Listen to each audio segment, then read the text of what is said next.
having huge focus on industrialization in general. Now, in the same way, mineral development, big conversation.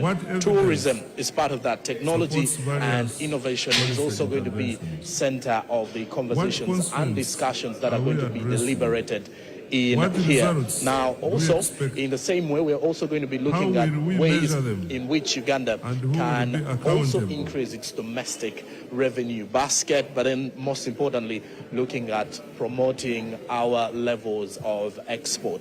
Along the way, we shall be having conversations with various dignitaries that are part of this particular forum, and we shall be discussing more about Uganda's economy. I'm Joram Paul Sonko here for NTV Uganda. Now, just to also take you back into what was presented for Uganda's national budget for the financial year 2026-2027. We are currently under a budget that is set at a record of 84.39 trillion Ugandan shillings. Now, when you look at the entire theme for the national budget, which is looking at full monetization of Uganda's economy through commercial agriculture, industrialization, expanding and broadening services, digital transformation, and market access, many of the things that are going to be discussed here are centered around ensuring that we are able to come to this realization as a country and our economy. Now, I'll be taking you into the hall where the conversations are ongoing. When we do that, in the next 2 hours' time, we shall have some interviews here and there to understand more about this particular two-day event that runs from today till tomorrow. Stick around to NTV. Good morning.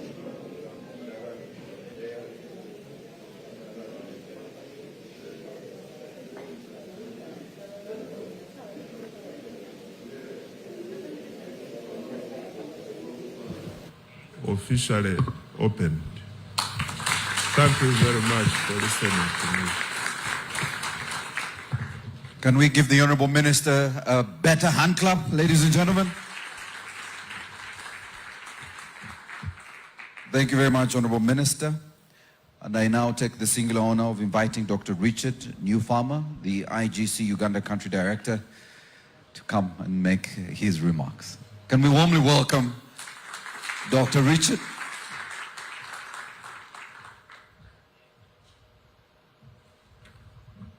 Thank you, Morris.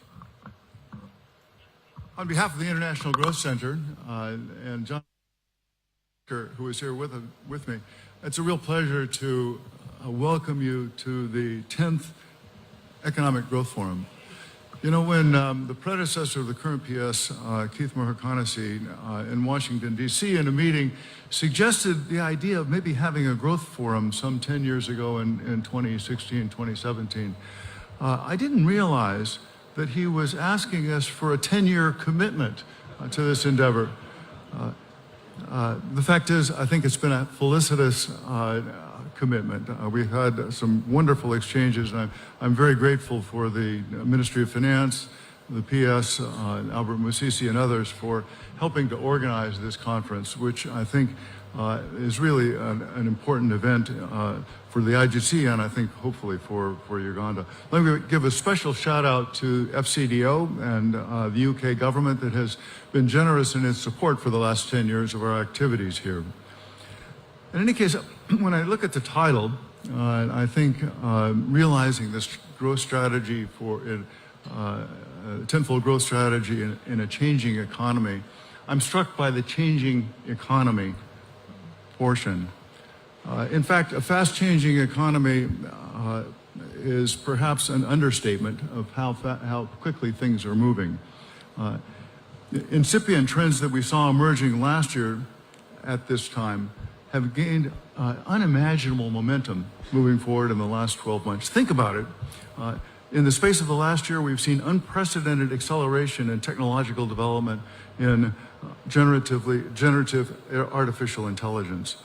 On the one hand, massive investments in AI are powering not only U.S. growth, but the growth of the world economy right now, creating the opportunity that benefits may extend into life-changing innovations and new forms of working, new medicines, and the like. On the other hand, technology has also given rise to speculative and quite worrisome scenarios about massive job losses, rising income inequality, and even scenarios where AI models escape human control. I note that Bill Gates yesterday posted an article in which he expressed caution and even worry about the developments of artificial intelligence. This conference, I think, provides us an opportunity to open a discussion here in Uganda and talk about how these issues might impact Ugandans. But beyond this, you know, your morning newspaper contains a daily list of the kinds of external developments that pose challenges no less important to Africa, such as the minister himself just mentioned. Conflicts in the Middle East, of course, have induced wide fluctuations in commodity prices, particularly oil. Fertilizer is terribly important because of the close down in the Hormuz Strait. And also the persistent war in Ukraine is having impacts on global wheat supplies, implying problems perhaps for food availability in Africa in the distant future. That's one issue. The second issue is budget pressures, again, which the minister mentioned, have been increased because of budget pressures in rich countries have compelled a reduction in development assistance. In fact, the OECD last year estimates that development assistance to Africa and other countries in the world have fallen by 19 to 18%, 9 to 18% in that period, on top of a 10% fall the year before. Ugandans have felt this directly through the closure of USAID that has forced the closure subsequently of clinics and reduced access to selected imported medicines in the particularly in rural areas. This comes, of course, at a time when new strains of Ebola are emerging in neighboring DRC. A third international problem, I think, or issue that merits continuing concern is global warming. You know, this was evident last year. We had a discussion on that a little bit. What's happening this year is even more important because of what's happening in the Pacific Ocean with the emergence of a particularly severe set of warm currents embodied in El Nino. This has ripple effects across the globe, including for East Africa, where dangerously excessive rains may make agriculture much more difficult, create mudslides and dislocation. Needless to say, policymakers in Uganda are working hard to keep incomes rising in the face of these international headwinds. To the credit of policymakers, the economy is predicted to grow by some 6 to 6.5% this year.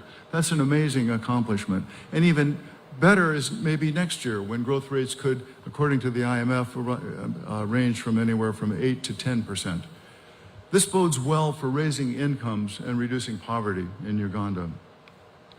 The government's tenfold program is a forward-looking strategy designed to capitalize on this near-term success and navigate these global challenges, creating opportunities out of them.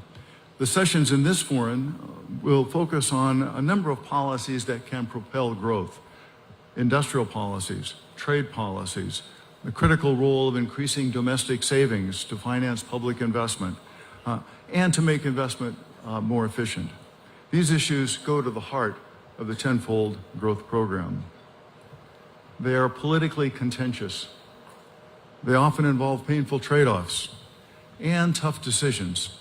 And for that reason, the role of evidence in this discussion and public discussion about this evidence is central to informing policies that will ultimately be successful. That Uganda has prospered in these times of fast-changing world is testament to the commitment of its leaders to evidence-based policymaking. And this forum is a testimony to the willingness of its leaders to engage the larger community of Ugandans to participate in the discussion of that evidence and of those policies that might be selected.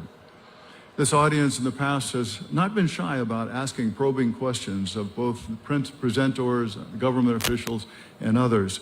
And I encourage them not to be shy today in similarly doing so. So let me close by thanking once again the Minister and the Ministry of Economy for their support for all these years and for organizing this forum and the collaboration of FCDO. And I really look forward to a vibrant and hopefully contentious discussion over the course of the day. Thank you.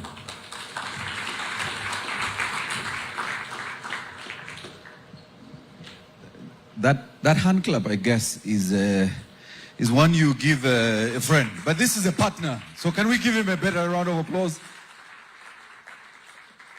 Dr. Richard is one of us. I think, Honorable, we need to give him a Chichiga name. We get him, Ainem Babazi. Because he's been with us 10 years now. And Ainem Babazi means, you know, you're graceful, is it?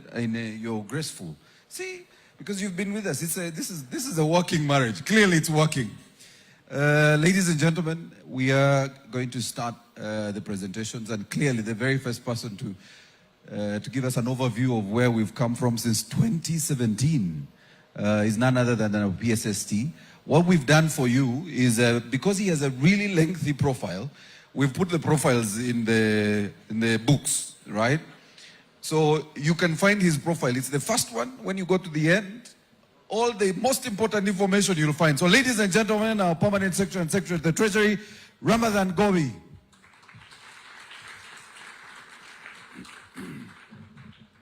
Thank you very much, Maurice.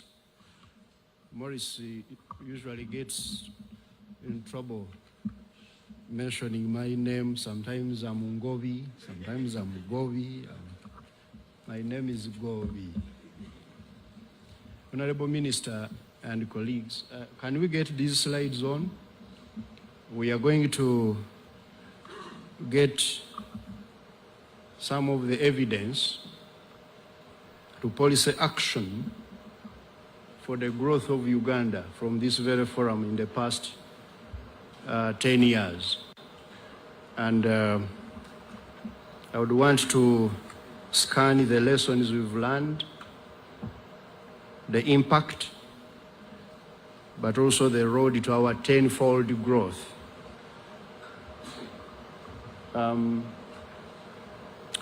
As you can see there. So let's see the motivation for this. At the 9th forum, which we held last year, someone from the audience asked a question. These conferences are great, but is government implementing any of the policy ideas? That was a very good question. By extension, that person and many of the minds we usually have here, they are asking, is evidence-based policy making actually changing Uganda's economy? So I'm here to account for 4 things. First of all, what the Growth Forum has said in the past, what government has done,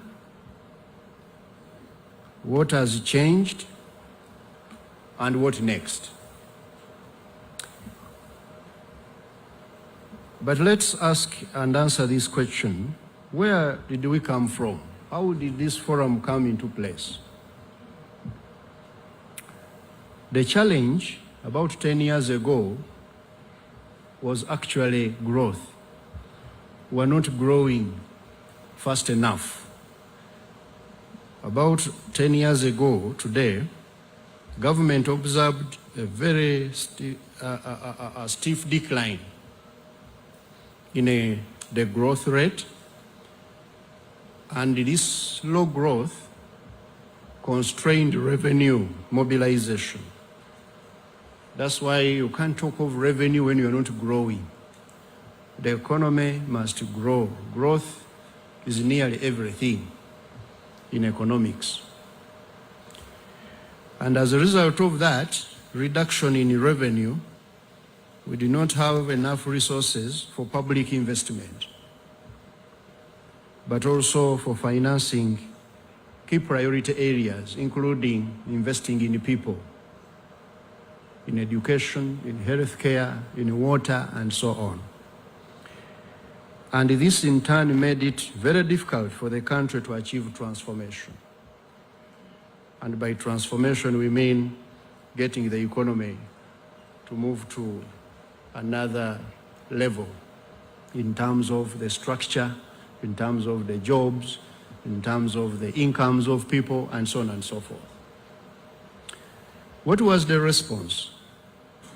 The ministry contacted IGC, and already Dr. Newfarmer has alluded to that, and we launched this forum in 2017 as an inclusive platform. We wanted to get many brains in one room, as you can see in this room.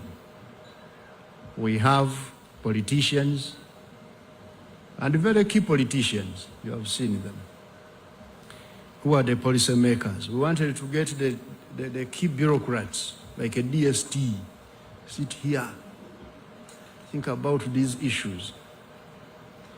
We needed to have development partners in one room. We needed to have civil society. We needed to have academia. There are so many academics in this room, very powerful brains, but also to have the private sector. And we have an inclusive conversation.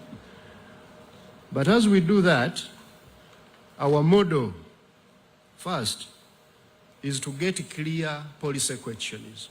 This forum is based on clear policy questions. They have to be defined. Then the researchers go and research about these questions. We come here with the very good questions to answer. We have given them to different people who have researched them. And then they bring this evidence here, we discuss it, and we, the implementers, now go and look at what is feasible, and we can action. So the actionable nature of the ideas from this forum is very, very important. So government is here and private sector to take these propositions and we implement them. The institutional arrangement is also clear because we gain in the form of the way we use this information. It feeds into the budget. My director budget, I called him, he was finishing something. He's supposed to be here to listen attentively, but he has already his lieutenants here to listen. We are going to feed into the budget. The chairman of the budget is here, the budget committee in Parliament, and then also this feeds into our planning, the National Development Plan, and that's why the chair of NPA is here. Actually, she's the chair of NDP. She's the one who chairs the meeting as we develop the plan for the country. And her staff are also here. And then subsequently, we get the policy work rolling. So, I should account for the 9 fora which we have held. The 9 editions we have had have actually moved the growth conversation from recovery. Remember, we said the problem was low growth in 2016 to now transformation. We are no longer interested in just discussing how to grow. The conversation is moving to transformation. What are we saying here? We would want to change the economy of Uganda, the structure of the economy, and see that we move Ugandans from traditional low productivity sectors to modern sectors. We want to get also good jobs. We want to see growth with jobs, but jobs which are good jobs. Good jobs are well defined in everybody's mind. Should pay you well and you work in a good environment, like most of us in this room do, but not to go and have so many people in subsistence agriculture and you say they are working, or in subsistence informal activities. We want also to transform our exports. Our export basket should become more sophisticated. And also we want to ensure that we get household incomes to rise. So from 2017, where the journey starts, you see we started with looking at inclusive growth. The budget man has arrived, seated near his chairman. We needed to see inclusive growth. That's what we needed to achieve back in 2017. And we started by diagnosis of what actually drives growth. That's where you see agriculture was looked at, the various sectors.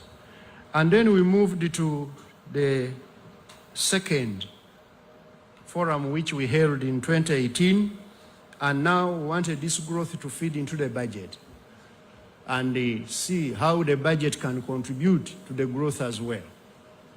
And in that way, the National Budget Conference benefited a lot from this forum. And from that time, now going forward, we don't hold a budget conference until we've held this forum, because we want those ideas to feed into the budget so that they can be implemented. Then in 2019, we saw that growth, is recovering, as we are going to see, but who's sharing this growth? It's going to who? So we wanted to see wider dissemination of this growth, and we were about to start getting results. Then COVID came, as you remember. At the end of 2019, COVID came, 2020, we were in lockdown. Now the conversation changed. We are now on COVID response. How do we get out of this challenge of COVID? And in that way, we now went back into recovery mode. How do we recover the economy? In 2021, we started to see resurgence now of the growth. And there, we wanted to see how do we get our regional markets work, our exports expanding, and be climate resilient. 2022, we now look at self-sustenance by ensuring that we get the real economy of Uganda to work. You remember those concepts of real versus vulnerable economy? We had very good conversations here in this forum. And from that, we went into the mode now of competitiveness. I have Mr. Competitiveness here, my Commissioner Joseph Enyim. He talks about nothing else other than competitiveness. He doesn't want hygiene. He tells us those other things are hygiene, budget hygiene. For him, it's about how do we export things which are very competitive. So tax, trade, and climate mainstreaming became the key outcomes of this forum. In 2014, structural transformation, and that's when we started the conversation of the 10-fold growth strategy. And last year, we moved into looking at how do we get now ourselves compete in the global economy by especially getting the domestic revenue, defining our investment portfolio, and also how best, for example, to address these issues we discuss here, tax expenditures. You saw the evidence. It was not very conclusive and so on. We have been building on it. And I want to tell you, you are going to get now very good conversations in this forum going forward on some of these aspects. So the first takeaway, therefore, from what we've learned is that the first 9 fora we have held have helped Uganda identify what constrains growth. We no longer lack that knowledge. We have it. The next phase, therefore, must be execution discipline. We want to turn this evidence into reforms, into investment, and then the investments turn into productivity, and finally ensure that we get the main outcomes, exports, jobs, and incomes of people growing. That is the conversation we want to have from today going forward. We no longer want to diagnose problems of why are we not growing or what. Now we know but how do we now implement these things into reforms and we carry them forward? As we know, strategies do not transform economies, it is implementation which does. All economies we see around the world which have worked, they have worked because they do what they say and they say what they do. Not just to have conversations in a Sheraton and we go back to our older mode. So there are three questions we must answer today. And this is what I'm going to do, and I stop there. What did the forum recommend in the 9 years? What has government actually implemented? This government is very accountable. We always tell you what we've done and what we have failed to do. And what results have come out of that? And finally, what must we now do differently to deliver the tenfold growth? I will come now to the key policy areas which we have gotten out of this. There are so many, but my team has scanned those things you see on the left-hand side as EGF policy areas. Number one is ICT and technology transfer are very, very critical. If we want to get the economy to work, we must digitize, we must automate the systems. We have seen that coming out of the forum. The second is revenue mobilization. No country has borrowed its way into growth, sustainable growth. At the end of the day, you must suffer the consequences. So we must ensure that we support John Musinguzi here to collect more money from ourselves, each of us. Don't hide away from him. Don't make his life more difficult. Don't say he's harassing us. For economy to grow, Julius, we must have revenue. Number three, public investment efficiency is another policy area. How do we get the money we spend on the public projects efficiently deployed? We have also looked at tourism, trade, and export competitiveness is a very key theme which has come out of our forum. Productive urbanization, climate resilience, private sector development, agro-industrialization, minerals, oil and gas. These are the key policy areas which have come out of our 9 fora, but doesn't mean that other things were not talked about. This is what we found to be more compelling. And as a result of these, government has been able to prioritize our growth agenda. And our growth agenda now are those 4 things. We call them the ATMs. Agro-industrialization, tourism, minerals, and then science, technology, and innovation, including that ICT. And the outcomes we want to get out of this tenfold are the high productivity, making Ugandans more productive as individuals, but also as families and companies, and getting our land more productive and other productive resources. Then private investment is key outcome. Once you do these things, you are likely to see the private sector being more aggressive and more contributor. As you know, Ugandan economy is private sector led. Government is only a facilitator. We want the private sector because they're the ones who know how to make money, how to get agriculture to work better, the innovations. Government, we are not very good at innovation because whether Uganda has grown by 10% or by 2%, most of the government people you see, including myself, will get the same salary.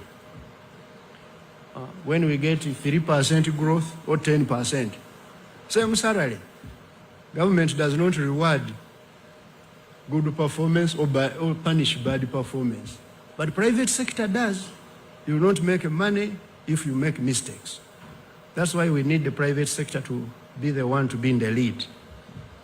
Then higher value exports, jobs, and the structural transformation. I will repeat myself on those things because they are very critical. It's the reason why we are having the 10th forum, so that we can be able to move the 10 forward.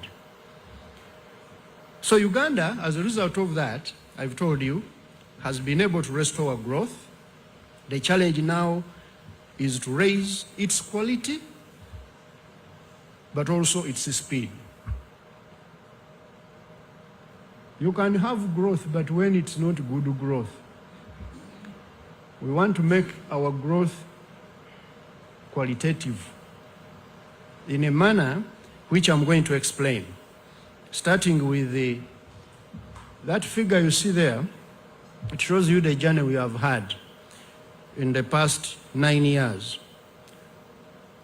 Look at where we were and the reason why this forum was founded.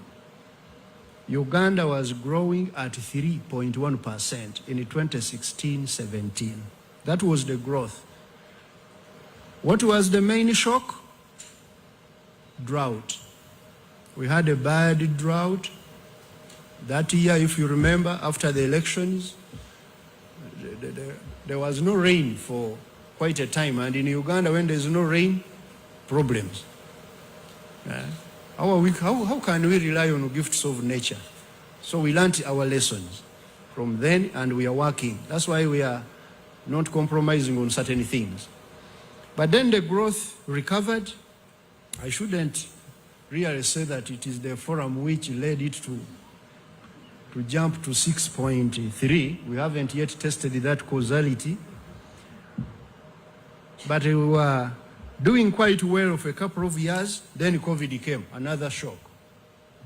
Shocks are part of economic life, the business cycles.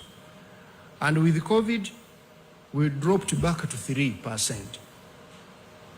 But since then, we have seen recovery again, steady recovery. If you could ask me, we should be prepared for another shock. But how resilient are we going to be when that shock comes? It may be a repeat of the drought, it may be something else. But already, you have seen that some of the shocks have come, and the Ugandan economy has been resilient. The war is ongoing in the Middle East. Oil prices have gone up in the entire world, including Uganda. They have not taken us back to that deep where we were. That shows you that something is happening. So that's what we summarize there. The shocks were there, we recovered, but now the next steps, as I've said, is to convert this good growth and macroeconomic stability into transformation. So the second takeaway, therefore, ladies and gentlemen, is that recovery has been achieved, but we need tenfold growth to drive productivity, investment, exports, and good jobs. Kindly, if you were to take away something from today, take away the fact that Uganda is now looking at how do we get growth with transformation. And by transformation, we mean having Ugandans into productive, modern productive sectors, working outside subsistence agriculture, having investments into the ATMs by the private sector, well de-risked by government, having complex exports which can fetch good money, and that's the only way you will have the shilling to purchase, $1 to purchase very few shillings. We are not going to have a shortcut. It must be competitiveness, having good exports, but also having good jobs for the younger Ugandans so that they can be able to work and have a living condition which is fit for every human being. Now, I will highlight a few policy areas we've contributed to. Of course, I'm not, as I said, this is a clear disclaimer. There is no test of causality. that it is the forum which has caused this. But also, Dr. Nufama, I think we need to now go into that, Albert, and test how much have we contributed these ideas to some of the things we've seen. But the first policy area is the tax area. From the tax debate to strong administration and scrutiny. 10 years ago, most of the debates in Uganda on tax, they were really not very interesting. They were on, why are you taxing us so much? Why have you failed to tax this and this one? Today, we are mainly having conversations on how well we can support URA to ensure that leakage is not there. But also, we have a challenge at the tax policy. How do we ensure that we expand the base so that more Ugandans are paying tax so that the burden does not fall on a few? And by each of us paying a little, we can get more money. So, when you look here, the revenue to GDP ratio has been growing, but not very impressively. We are still below the Sub-Saharan African average. Can you imagine? Sub-Saharan Africa is the worst region in the world in paying tax. Uganda is below the worst payer of tax. So our tax effort must improve. But look at where we were. 11.5%, we have now come to about almost 14%. 14% last financial year. Has the forum contributed to this? Definitely. We have had a number of very good papers telling us what to do and not to do. We have improved the tax administration, we have improved the policy. We still have a long way to go, but we are working to bridge these gaps. So the reforms have advanced significantly. If you could put on the next slide. But the next test is now, how do we ensure deeper compliance? Compliance, ladies and gentlemen, is needed. But also a broader base, getting more Ugandans into the bracket, and better value for money. Because a taxpayer wants to see a cleaner city, a clean environment, a secure business environment, for them to get the incentive to pay more. That's what we should be now having a conversation on. The evidence from this forum has helped to elevate those areas I've mentioned. As you can see here, the IEGC advanced the following. On the tax base, strengthening compliance, but also the revenue mobilization. But then better designed incentives. It is this forum which started to teach policymakers that tax policy must be driven by incentives, by economics, not opinions. You know, kindly when you are contributing here, don't say in my opinion. This is what should be done. Your opinion is not well researched. First research about it.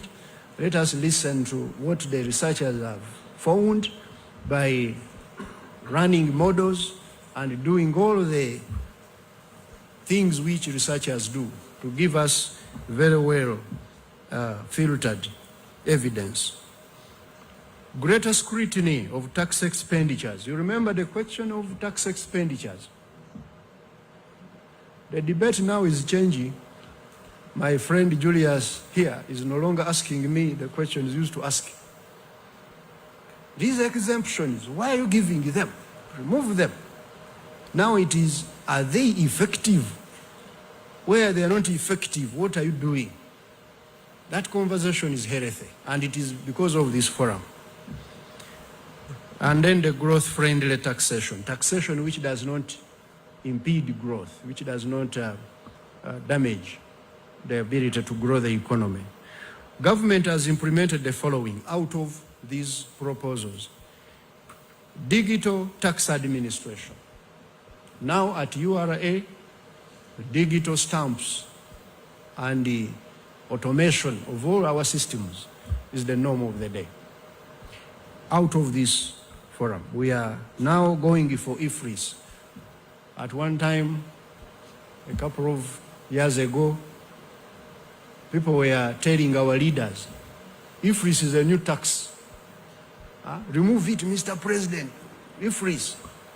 Now the conversation has come down to how best can we ensure we roll out this technology to everybody.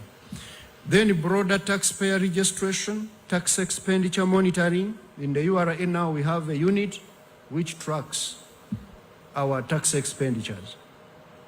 Doctor, now we can tell which firms are cheating and track them. And we have sunset clauses now. The Director of Economic Affairs there these days is the man of sunset clause. In every agreement, he wants to give these beneficiaries. This is good development coming out of these conversations, but also stronger incentive scrutiny. So what has changed now and what is remaining? Tax administration is assessed at 80% implementation. We need to get the 20% gap addressed. Especially digitization has strengthened compliance and revenue mobilization, but we need to still support URA to ensure that they fully get the IFRIS rolled out, ensure that all of these other systems, scanners, are placed at all points of our borders so that no leakage is gotten. But also work on the human beings now. The human beings, because you see, technology is one thing, but technology works with the human beings. I think, Honorable Minister, the discretion in our tax administration needs to reduce much further. Allowing a tax officer to decide how much somebody should pay or not is still a problem. And you know these are human beings brought up not in a church. Even those who are brought up in a church, you know what happens sometimes in the church and the mosques there. So some of these human beings have weaknesses of corruption. So we need to work also on the human beings and allow the leaders of these human beings to do their work on those they find culpable. And we are going to do that. Then we need also to deepen compliance, broaden the tax base further, because there are so many people in Uganda who are making money. We heard, and we are researching about it, how deep informality is in the formal sector. Can you imagine this? Informal business operations in the formal economy. People are keeping books of accounts in black books and diary of billions of shillings worth. People are conducting trade informally. These are some of the things we need to address to broaden the base, but also to strengthen evaluation of incentives and continue building the trust of the taxpayer. That is the first leg of the policy area on tax. Now on public investment, the architecture is stronger. Now it is execution. As you can see from that graph, when it comes to project selection and appraisal, we have now closed the gap in terms of the required systems. We have put them in place. Standardized procedures. We have also a development committee in place which scrutinizes and gatekeeps the projects in my ministry. The challenge is how do we support enforcement, ensuring that no project which has not undergone PIMS gets anywhere near the you're welcome, Honorable Minister. Don't you? You can sit with the Honorable Musas is there. I will shift. You're welcome. Honorable Minister of Planning in Uganda.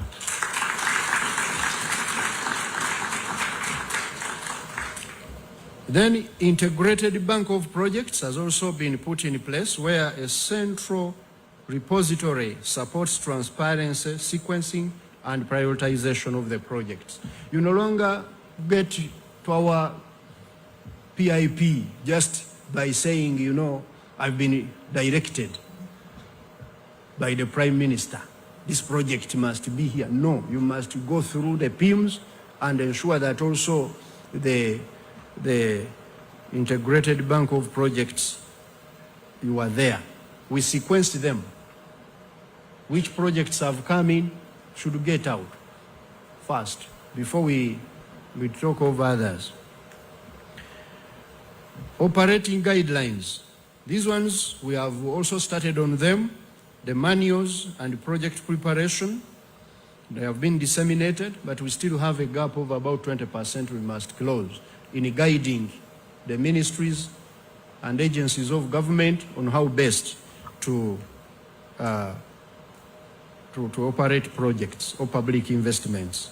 And finally, appraisal capacity. We are building the capacity. We are now at 60%.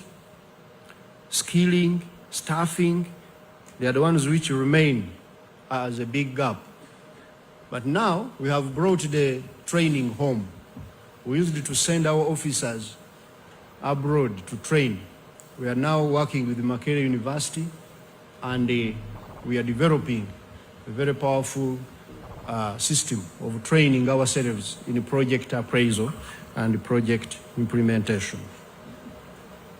So, my main message here is that the systems largely are existing now, but value now depends on enforcing readiness, delivery discipline, but the results. That's where we are having to some unfinished business. On the infrastructure, honorable ministers and the members of this forum, we have expanded infrastructure in the past 9 to 10 years, but the test now is whether this infrastructure is raising productivity. It is something we need to also work on. The national road network, which is paved, has expanded, as you know. Generation capacity of electricity is expanding. Public capital spending is also has more than doubled actually in the past decade. But now the issue is on, are we getting value for money from these investments? The productivity aspect needs to be studied very well. So the third takeaway, the third and last takeaway I will give you this morning is that Uganda's PIM problem is no longer mainly the absence of systems. It is a failure to enforce them. Going forward, therefore, no readiness, no budget. Any project which is not ready, and readiness is tested in, you have been studied, you have designs which are costed. That's when you enter our budget. But even when you enter the budget, if you don't have life cycle funding, you are not a project. Life cycle funding means counterpart funding and so on. You must have a multi-year allocation. And finally, you need to ensure that you also perform. If you don't perform, no additional allocation. And we shall measure those outputs and outcomes, not absorption alone. The last policy area, and I conclude, is on trade. Uganda's export basket is becoming larger and more diversified. When you look at that figure there, our exports as a percentage of GDP have grown now to 21.4%. The composition on the right-hand side is also clear. Our export composition is changing. Some bars are reducing, some other bars are expanding. The commodities are disappearing, and they are becoming more and more value added. Some of those colors. We need actually to visit the atlas also of the growth center, the growth center, and also the growth lab of Harvard. And you get Uganda and you trace how we have moved from 2003 to date, or from 1990s. Coffee used to be 2/3 of our export value. Now coffee is just hardly 20% of our export. Despite the massive growth in value, it is contributing less, showing you that more other exports are coming in. The trade reforms must move from facilitating trade to building competitive exporting farms. And this has been the message of the Growth Center. How do we make the farms competitive?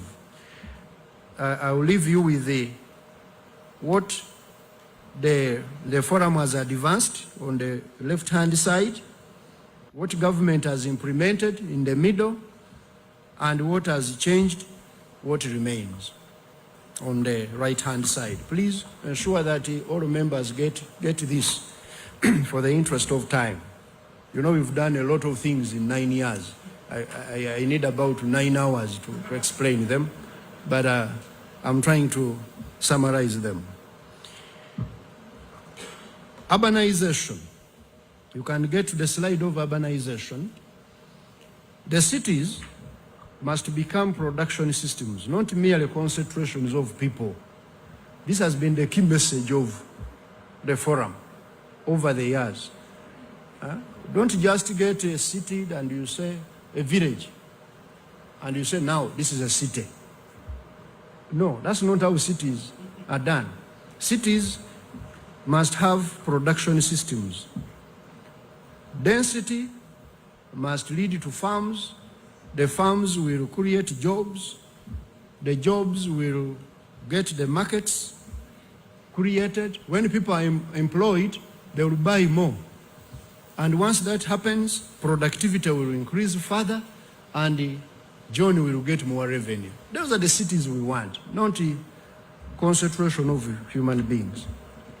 Next, the climate. Resilience is now fiscal policy, as we know. Resilience is a fiscal policy. But also it is investment policy. These days, when you don't have climate smart investments, you will not get money from banks. Each banker now is required by Bank of Uganda to ensure ESG. My governor is not here. I call him Governor ESG. You must be compliant with ESG as a bank to get a green card from the central bank. Therefore, over the years, the forum has taught us how to mainstream climate into development planning, and we are doing this. How to ensure that climate is a fiscal issue, no longer an environmental issue. And how to mobilize climate financing. We have created now a climate finance unit in the ministry. And how to use market mechanisms to ensure that we can leverage good climate in the form of carbon markets and so on. What government has implemented in the middle there, and what we need to add on is on the right-hand side. You look at it. There are 5 commitments to tenfold growth, which we must do, and I conclude. Number 1, on the revenue, we must broaden the base fairly, deepen compliance, and evaluate incentives. That is a recommendation if we want tenfold to happen.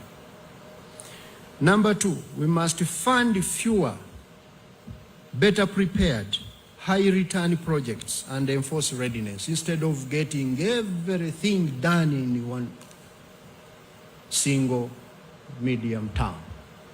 Let us concentrate, focus on a few projects and we do them better. It's a lesson we have learned from this forum. In the trade, we must move from facilitating trade to building competitive exporters and suppliers who must not only access markets, but be able to penetrate those markets. On the productive cities, we must turn urbanization into productivity and jobs by servicing the land, building infrastructure, and ensuring that the city is well managed, well governed. And on green growth, we must make resilience investable by building bankable pipelines, mobilizing climate finance, and measure the outcomes. I conclude. The forum, ladies and gentlemen, over the 9 years, now we're in the 10th, has helped Uganda understand what must be done. The next test is whether we can do it faster, at scale, and with measurable results. That's the task we have now. This tenfold growth we are pursuing will not be delivered by another strategy. It will be delivered by execution. I've for years been telling people the only policy we have not written in Uganda is a policy on policy implementation. So we need to move from making speeches and ensure that these things are done all the time, which we commit to doing. I thank you.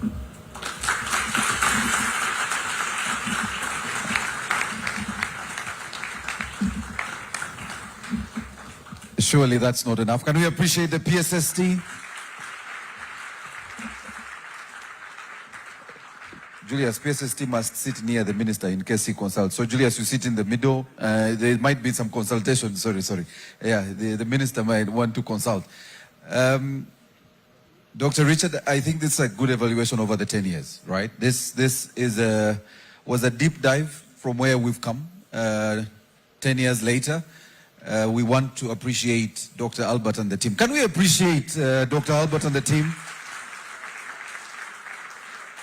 Of course, on behalf of the government of Uganda, for this journey.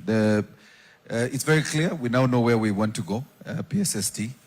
But like I said, and if you've just come, we had a short assignment just before even the protocols happened, after the anthems, was that we discovered all of us have a contribution to make on the tenfold growth. And so we were asking our neighbors, do you know your responsibility in the tenfold growth? And looking at the presentation, clearly everyone, including the Fourth Estate, the media, we are responsible for delivering, especially on M&E, monitoring and evaluation. We will do a balam on you as a ministry. We now have a new word. I will do a balam on you. We have a new word. That's a good one. All right. So ladies and gentlemen, the next session will be handled by our minister. But you will notice there might be a transition, and it could be a quiet transition to DST at some point, Honorable Minister, right? Because you have another engagement, but we want you to handle this session. So I want to invite the Honorable Minister. He's the chair of this next session. We are looking at global trends that shape Uganda's medium-term growth opportunities. And he has an eminent panel of some really fantastic people from the IGC, the World Bank, the Uganda Development Bank, and an academia, I think. So, Honorable Minister, please come, invite your panel. And you have exactly, Honorable Minister, the PSST ate a bit of our time. So we do not have all the time that had been indicated here. So we'll try and recover some of the time. But I will work with DST. For you, I can't manage you, I can manage DST. So, Honorable Minister. Thank you very much, Maurice. It's fair that we appreciate PSST once again for taking that through the 9 years. I also would like to welcome my colleague, Honorable Amos Rugoro, the Minister of State for Planning. Welcome.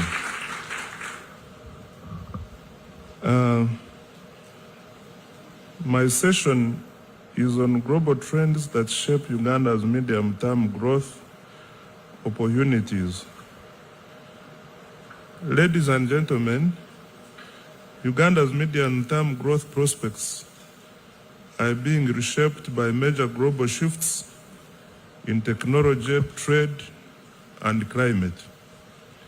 Rapid advancements in technology, particularly artificial intelligence, new health innovations, and cheaper renewable energy are creating new opportunities to boost productivity and transform key sectors that will require stronger investment in skills, digital infrastructure, and innovation. At the same time, changes in global trade and investment are reshaping access to markets and capital, making regional integration and a more strategic approach to attracting investment increasingly important. Meanwhile, growing climate change pressures mean Uganda will need to place greater emphasis on adaptation and climate-smart investments to sustain growth. The key questions before us this morning arising from this topic is: one, how have advances in technology changed the opportunities available to Uganda, and how can they be harnessed to increase productivity in priority sectors? Question two is, in a changing multilateral system, how should Uganda strategically position its trade policy? Question three, what new opportunities are emerging for Uganda in the evolving global development and climate finance landscape?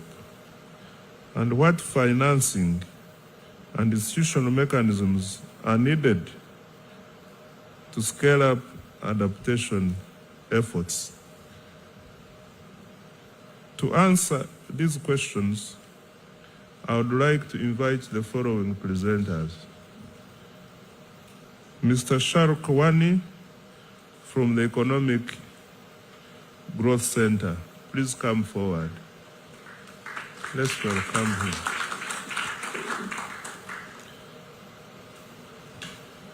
Dr. Tim Dobman from ICG. Please come forward. Dr. Tim, please. Is in the audience? Dr. T, can I be advised?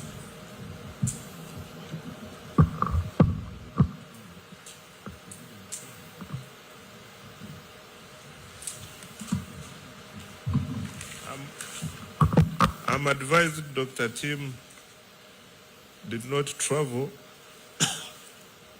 but we already have representation from the IGC. I think it was necessary that we become efficient with our resources. And I would like to invite Ms. Vike Chemtai from the World Bank. Is she around? You are welcome. Let's welcome her to the podium. And lastly, Dr. Francis Mnesije from Uganda Development Bank. Dr. Mnesije, please, you are welcome.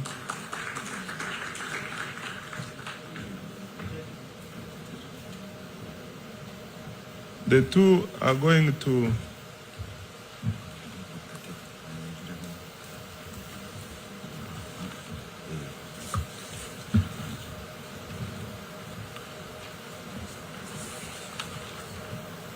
we have Dr. Ted Naruvega. Please come forward. She's also part of the panel. Our presenters and discussants are going to make their statements, and thereafter I will invite the audience to ask questions. We want to begin in the first name, first present. The one who came first, the floor is yours. Please go ahead. You're welcome. You want to use? Okay.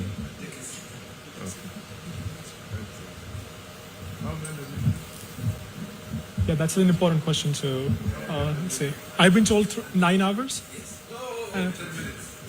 10 minutes? Good morning.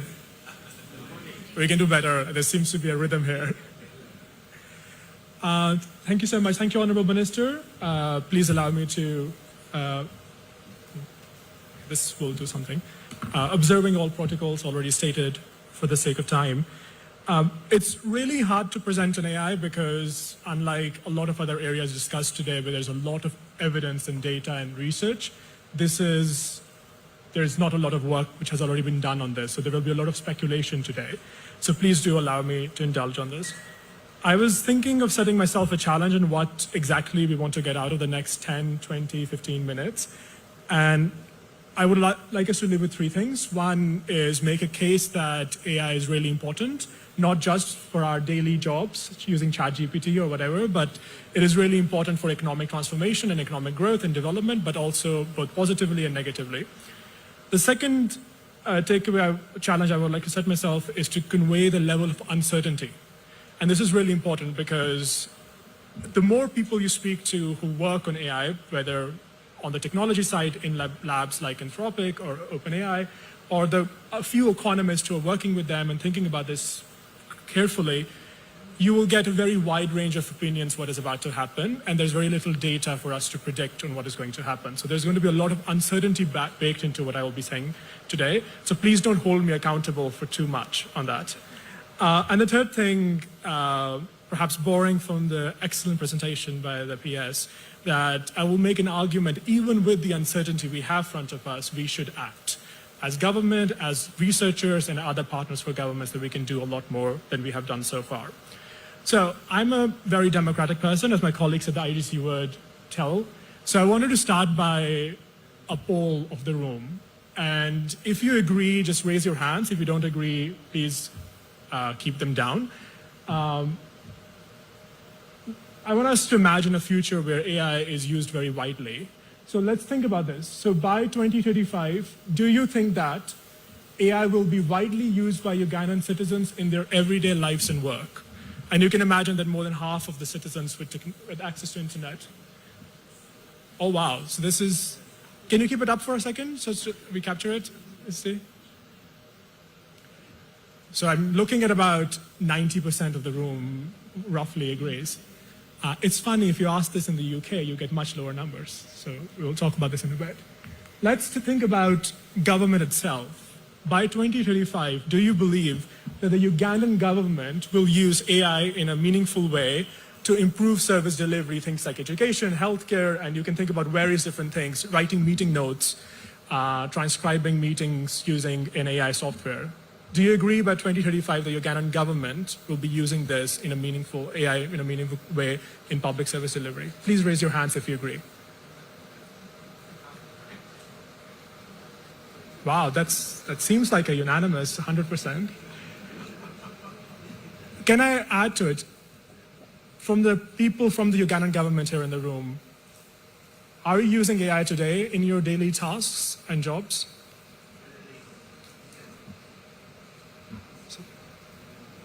We have an AI champion right there. Excellent. Okay, final. And this is a question which is completely speculative. By 2035, do you think AI would have helped narrow the gap between rich and poor countries today or expand it further? Do you believe it would have expanded it? Raise your hands. So by 2035, AI would have helped expand the divergence of rich and poor countries. And who believes that it will have reduced the income gaps by 2035? If you don't know, you don't have to. See, I love this optimism. Excellent. This is the optimism working. So 4 people believe it would have reduced, and about, I would say, like 40% believe that it would have expanded the gap, and others, I think, are unsure. Great. We will talk about this a bit more. I'm going to do these 3 quick things, and first I'm going to just start by talking about why we should be thinking about AI more. So, you may have heard about this, or you have seen this, or you might have seen this exact graph. But one of the things which has happened fundamentally with innovation and technology at AI is that AI is now more capable than humans in a lot of things, right? In my case, it's capable in everything, but in more competent people, it might be in a few things. So things like reading comprehension. And this has all happened in the past few years. As you can see, that it has started going up around 2015 onwards, and around 2020, it's when it's really embarked beyond human capabilities. So reading comprehension, image recognition, handwriting recognition, code generation and math problem solving, it's getting up there. In fact, it's now winning a lot of math competitions, AI. So we're seeing that its capabilities are increasingly matching or exceeding human capabilities, which effectively means that AI is becoming really important at doing a lot of things we as humans do.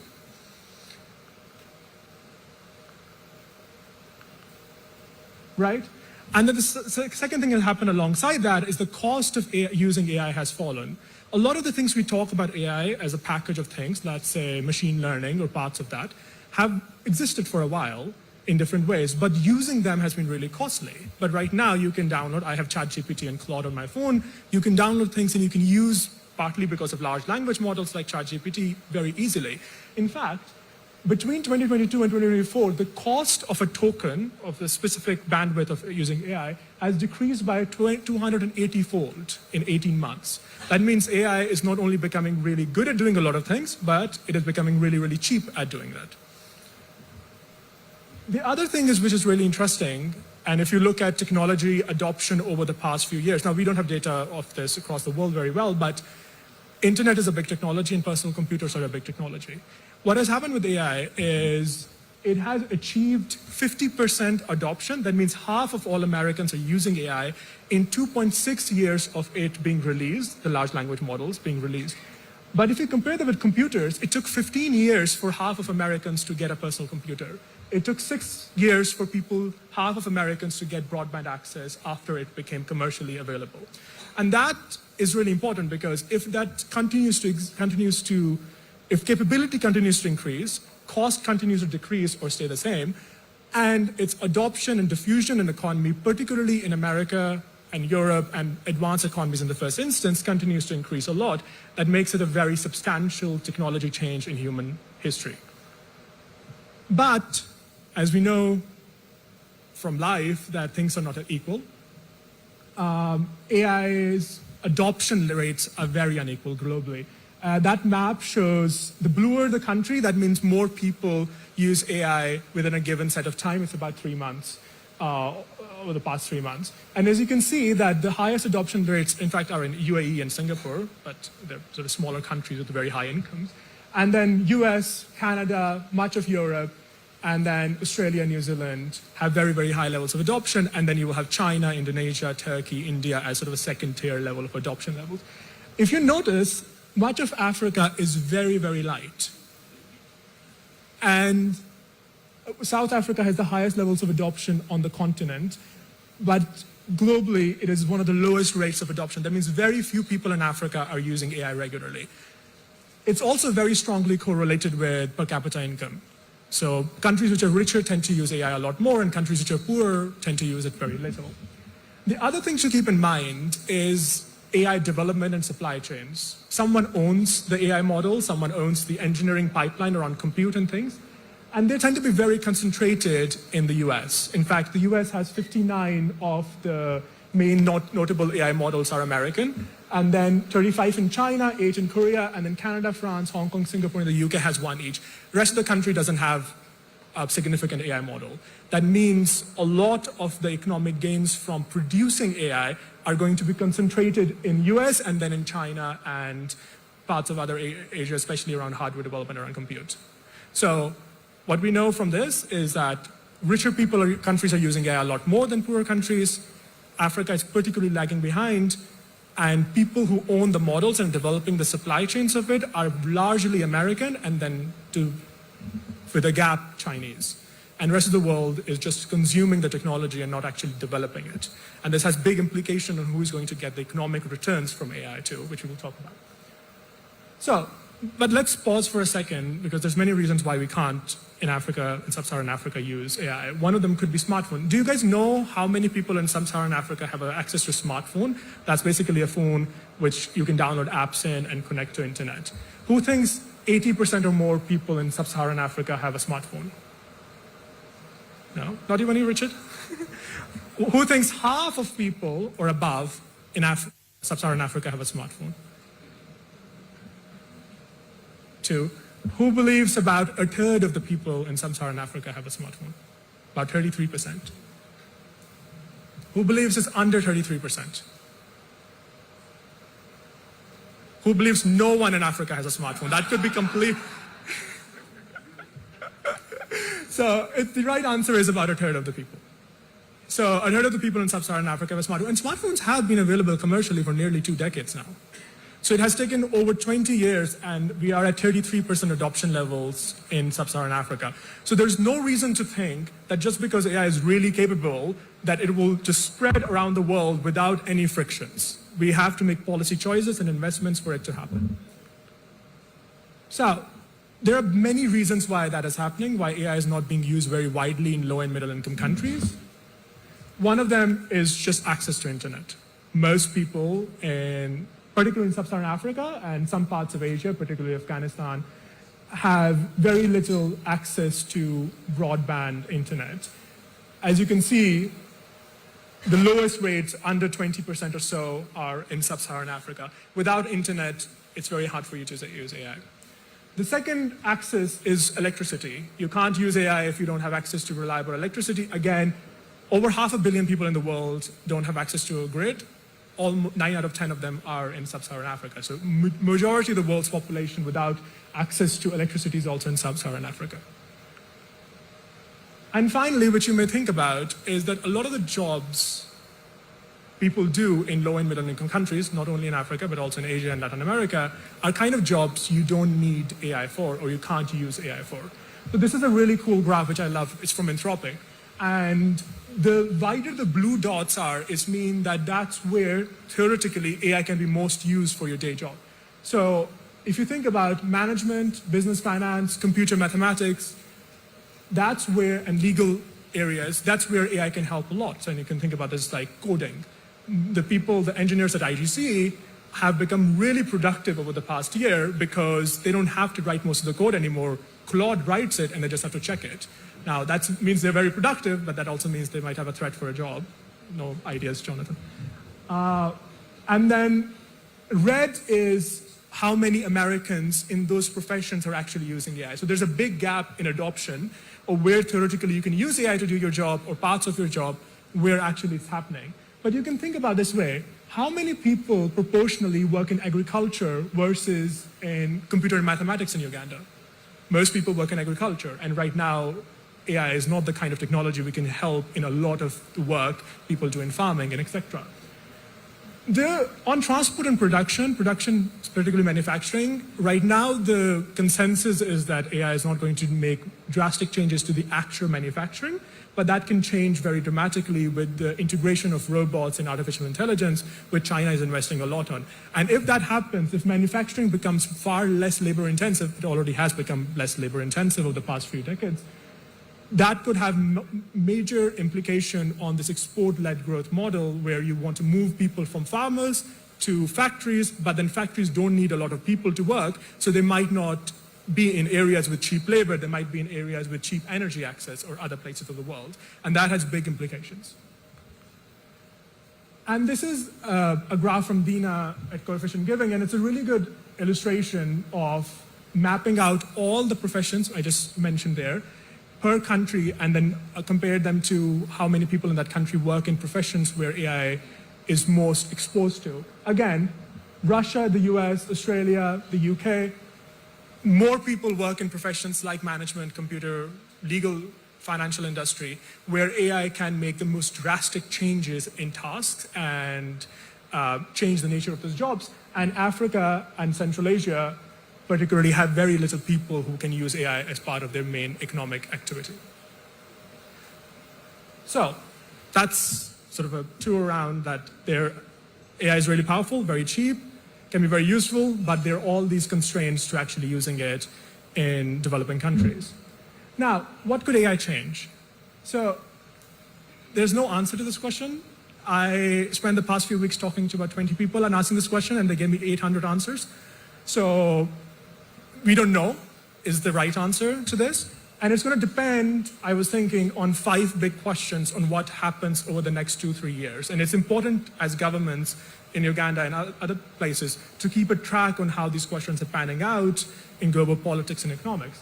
And these are: how large are economic gains from AI adoption in the US, especially? So what you're basically seeing is that America is several years ahead on AI adoption right now.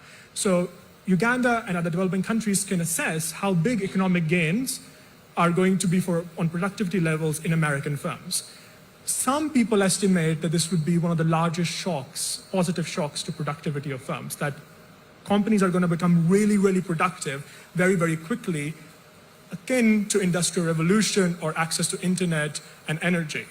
If that happens, then American economic growth, GDP growth rates are going to skyrocket over the next few years. And there's a lot of projections. Some of them are quite absurd, some of them are quite conservative, and people don't have the full agreement. But in Uganda, you can see that happening and then make policy based on that. Second, which tasks will AI automate? Which workers will be affected? And how will the labor market shock be? Again, there's no exact answer to this yet. We have some early data indication that some jobs for entry-level jobs in America, which are AI exposed, are decreasing the job advertisements, but we don't know how big that shock is going to be over the next few years. And economists, as usual, can't agree on what's going to happen in that sense. But again, we can see that in America and UAE and parts of Europe first, before that shock pans out, if AI adoptions happens at large scale in Africa and other parts. Who will continue to own critical parts of AI supply chain? And this is really important, because if technology becomes really important, AI technology becomes really important in making people and companies really productive, that means the person who owns the technology is going to achieve a lot of profit. And right now, much of that profit is going to be in America. And that's going to shape how global wealth is shaped, if a lot of those rents from AI are captured in the US borders. And how big that value will be, again, we don't know. It can be hundreds of billions of dollars, it could be trillions, it could be tens of billions, it can be anywhere in between. How quickly do firms, individuals, and governments in LMICs adopt AI? And this is a big question. How quickly can you get people in Uganda, within the constraints of energy, connectivity, and all of these concerns, who can use AI for their jobs, for economically productive reasons, to use it? How fast can the Ugandan government use AI to improve public service delivery is going to be a big question mark, and the same with several other countries in the world. And finally, how will policy choices in the US shape AI deployment and development and access? There are 2 particularly big things. One is, will people outside America have access to the best AI models or not? And we saw this over the past few months, where there was a restriction on the top Claude model by the American government that no non-American can use it. That has been reversed with some policy changes. But you can theoretically think about that the best technology is not allowed to be used by anyone outside America and China. And that will have big implications on growth and prosperity for the rest of the world. It's basically saying, I will keep all the cars in this country and only Americans can drive a car and everyone else has to do something else about it. The second thing about access and policy and politics around this to think about carefully is access to open source models. Open source models are basically models which you can download, their parameters are openly available, and then you can run them on your local data centers. So you can make sure the data you use, that AI model, doesn't leave the Ugandan jurisdiction, especially where there's confidential data around tax and stuff, you can use those models. These models are available, and they're quite good. They're about 2 months behind sort of ChatGPT and Claude. But most of these models are Chinese, and there is now increasing conversation within Chinese policy circles of restricting access to these models for people outside of China, and that's partly because of economic reasons, but it's also because of safety reasons and security reasons. If someone takes a model, breaks it, they can hack into bank accounts. So people are really worried on how these guardrails for safety and security will be built. Now, there's no answers to this. I won't pretend to have, the panel might have responses, much more profound responses, so we will keep there. But I'm going to do two speculations, and they're both borrowed. The first speculation I borrow is from Rafa, who is a researcher at the Coefficient Giving. And it's worth reading this a bit more, but the speculation is basically this, is that imagine that's the purple line is the US. AI has arrived there, and more than half of Americans now use it. And assume that that leads to a lot of economic growth in America. So there's an economic takeoff where you talk about 5-6% GDP growth. America has a lot of compounding GDP growth. Because it compounds over the years, America becomes far richer than countries which don't have access or adoption to AI models, and every other country, particularly in Africa, but also parts of Asia, where AI adoption, that means using AI in your economy, comes 10 years down the line. Your positive economic shock is going to be later, but that gap would have increased. I like the example he uses in his study about Mali. So in 1800, Mali was about 4 times poorer than the UK.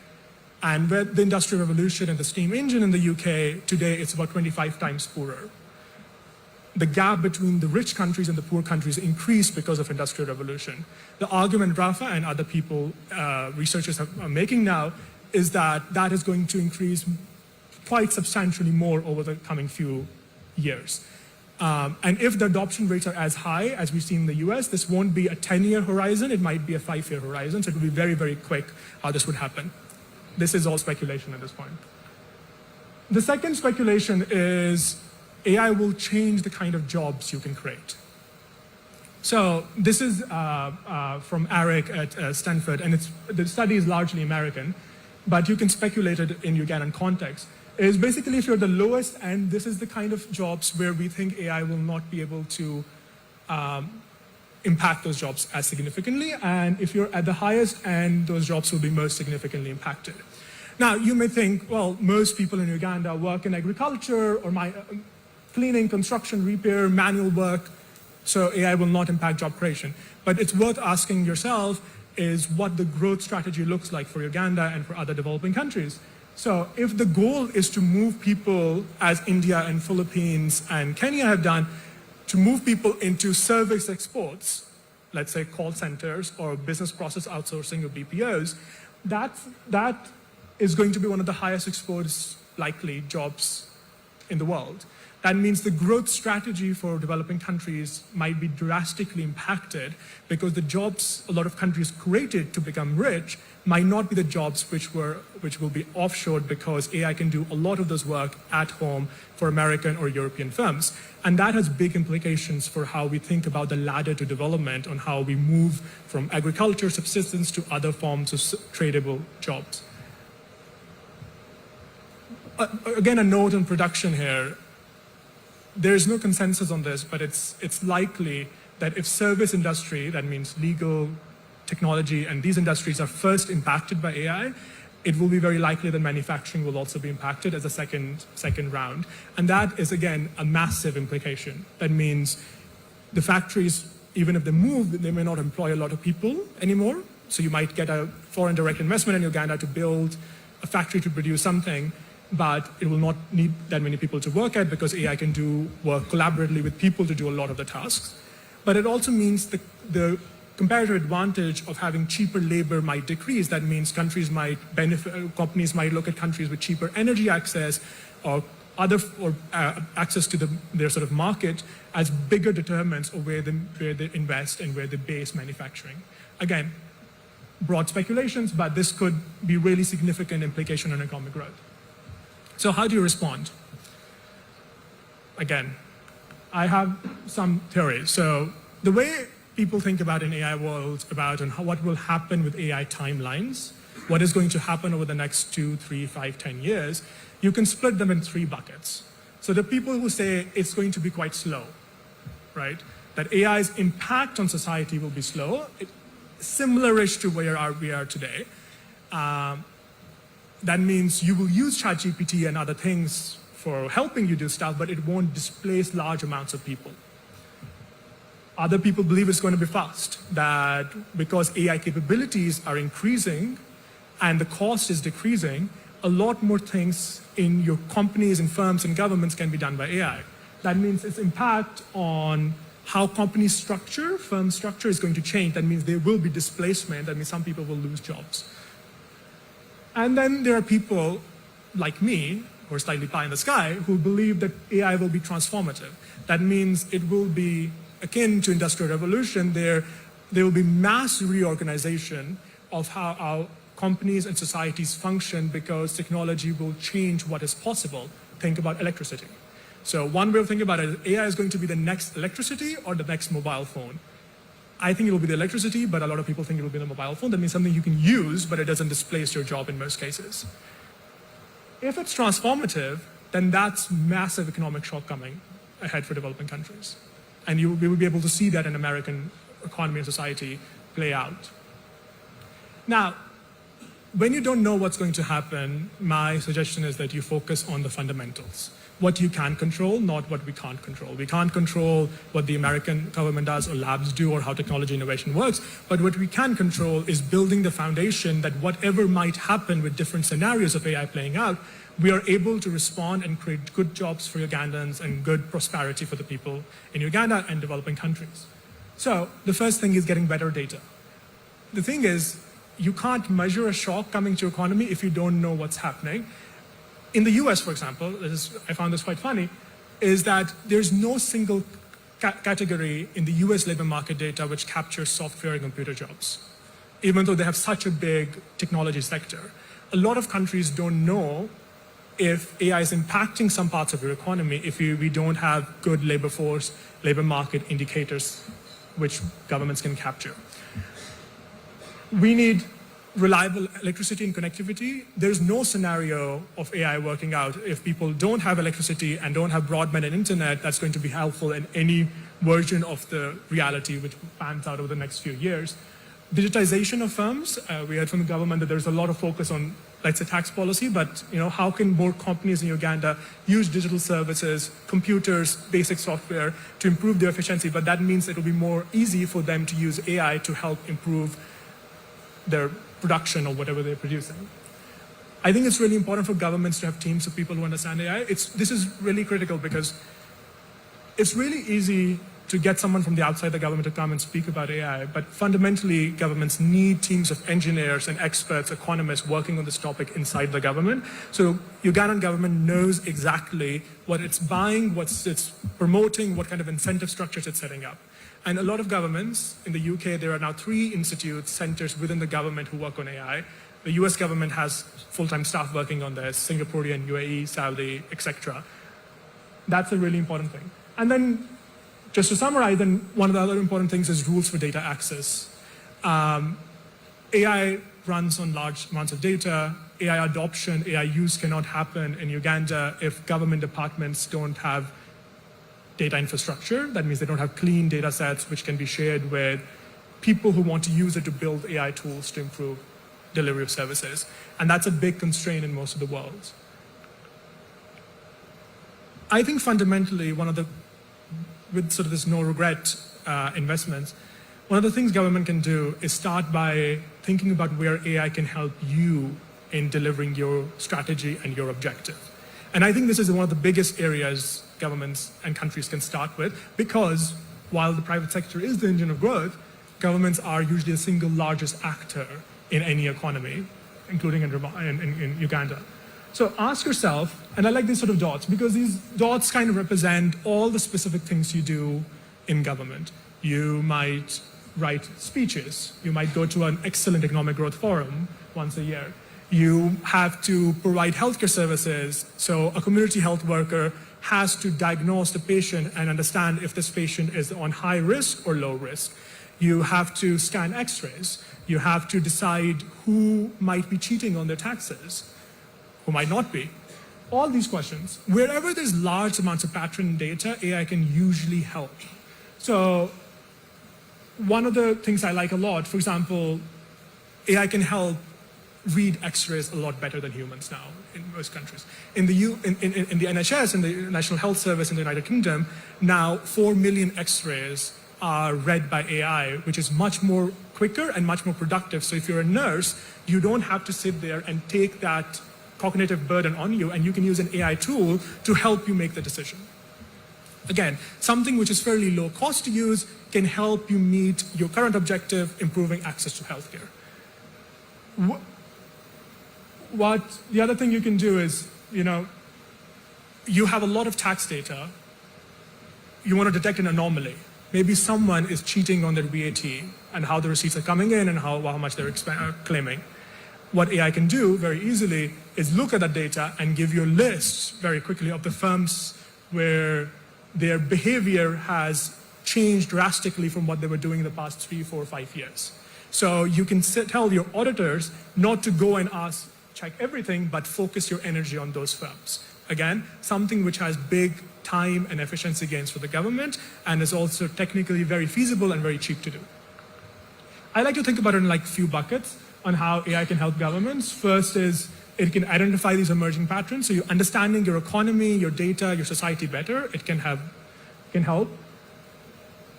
It can help governments decide where you have 2, 3 options and you want to decide, I have, $1 million to spend and I have these 5 different options where I want to do a cost-benefit analysis, or I want to understand more forecasting better. I want to use the data I have in the government to decide which one of this option will have the better result. AI can really help in specific parts of that. It can target, allocate resources as a consequence. It can help deliver. So think about how many routine things governments have to do, classifying responses, moving things to the right department. You can have dashboards. Rwandan government has something like this. Sorry, should I? Please conclude. Yeah. Can I have 2 minutes? Right. So anyways, governments can be these big early adopters. But one thing to remember is technology pays off at the binding constraint, and we know this from economic evidence over the past several years on other forms of technology.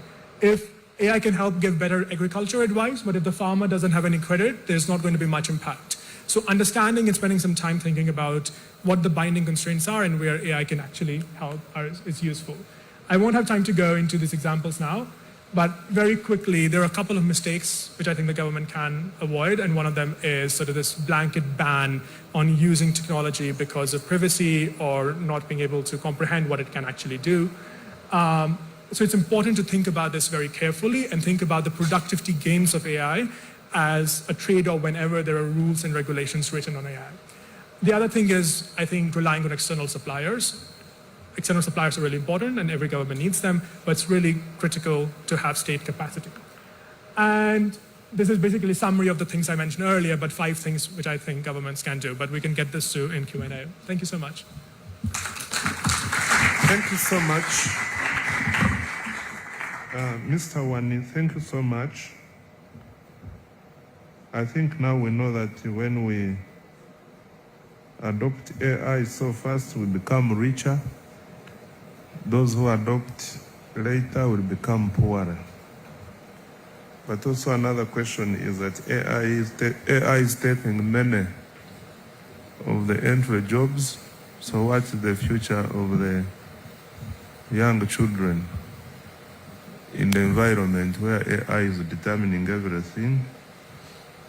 And also with the speed at which AI is growing, shall we still be relevant in 10 years? I now want to invite the next presenter. Please, you have the floor. 10 minutes. Okay. Sorry about that. Thank you so much, Honorable. It's a pleasure and an honor to be here on this stage. You can hear me now? Okay, sorry about that. It's a deep pleasure to be here. For all protocol observed, this is my 2nd Economic Growth Forum, and as was said earlier by Dr. Gobi, this is the place where you have the very, very, contentious discussions, and there's freedom to speak exactly what you want to say, share, and debate. And I think that's a huge, huge, huge advantage. So thank you to the IGC and the Ministry of Finance for continuing this dialogue over time. So my my discussion today, which I will try to be very brief, 15 minutes, will be to talk about the other issue that is currently happening on the global landscape. We've heard about AI and how disruptive that is becoming, and where there are, potential opportunities, and maybe where there are some challenges that may, affect different jobs and different sectors in the country. But climate, I think, as has been stressed several times, is something that we're seeing every single day. You see it when you go to buy your sweet potatoes in Kalere, or you see it, when the yields from your mother's farm have not been as huge as they have been previously. So this is something close to home. But what I want to stress is that this is no longer an issue that is hampering at the micro level. This is a macro issue. It is having effects that are reverberating across the global economy, and we need to tackle them immediately. We already know Uganda is doing very well in terms of mainstreaming climate. Those are some of the takeaways from the past economic growth forums. But what is the next step? And I quite liked how you phrased it, Dr. Ramadan, of what is the next steps in terms of implementation to ensure we go to the next level. So here I'm going to talk about the trade and climate stand, where two of the session's key questions come, and exactly how Uganda should position its trade policy in a changing multilateral trading system, and whether there are any new opportunities that we can actually take advantage of. Yeah, and here I shall, of course, place an emphasis on the different policies that are coming across the globe that we keep hearing about every day. So my next slide here is just an overview of what my presentation is going to look like. So I'll skip right at that and then go straight to what is happening globally. So we hear global trade right now is facing some problems, so to say. We hear that almost every single day from the policymakers, from the actual exporters, from the importers. We hear so many issues that arise just in daily conversations that we have. But at the very global scale, what is happening? What we're seeing here is the rise of industrial policies. I think there was a nod to industrial policy, talked about earlier. But what industrial policies are doing right now, especially coming from some of the bigger powers such as the US, are undermining the global trading system as we have known it over time. The multilateral trading system has rules at the WTO that we have all, committed as countries to follow. But some bigger economies, such as the US, are waking up sometimes and saying that maybe we should do something a little bit differently, because obviously they're trying to pursue certain gains from the economy. So these tariffs are being put across, but they're coming across as quite disruptive. And that graph there from the Financial Times simply just shows the evolution of the tariffs over time since Jan 2025 to about mid-2026. What was announced in the blue versus what was actually applied. So if you look up until July 2026, what was actually announced came to about 10.8%. And then what was actually applied is 6.9%. So am I trying to say that it's a lot of noise sometimes that we hear? Maybe, maybe not. But the jury is still out there. And then obviously we're hearing a lot of the different complexities arising from geopolitics, what's happening at the Strait of Hormuz. All of those supply chain blockages cause some shocks to the trading system. So these policies are out there. Countries are waking up one morning and putting them. Have they been effective? Usually every time in an economic setting when somebody discusses something to do with import substitution or increasing tariffs, their sentiments are usually trying to get a better position for their particular country.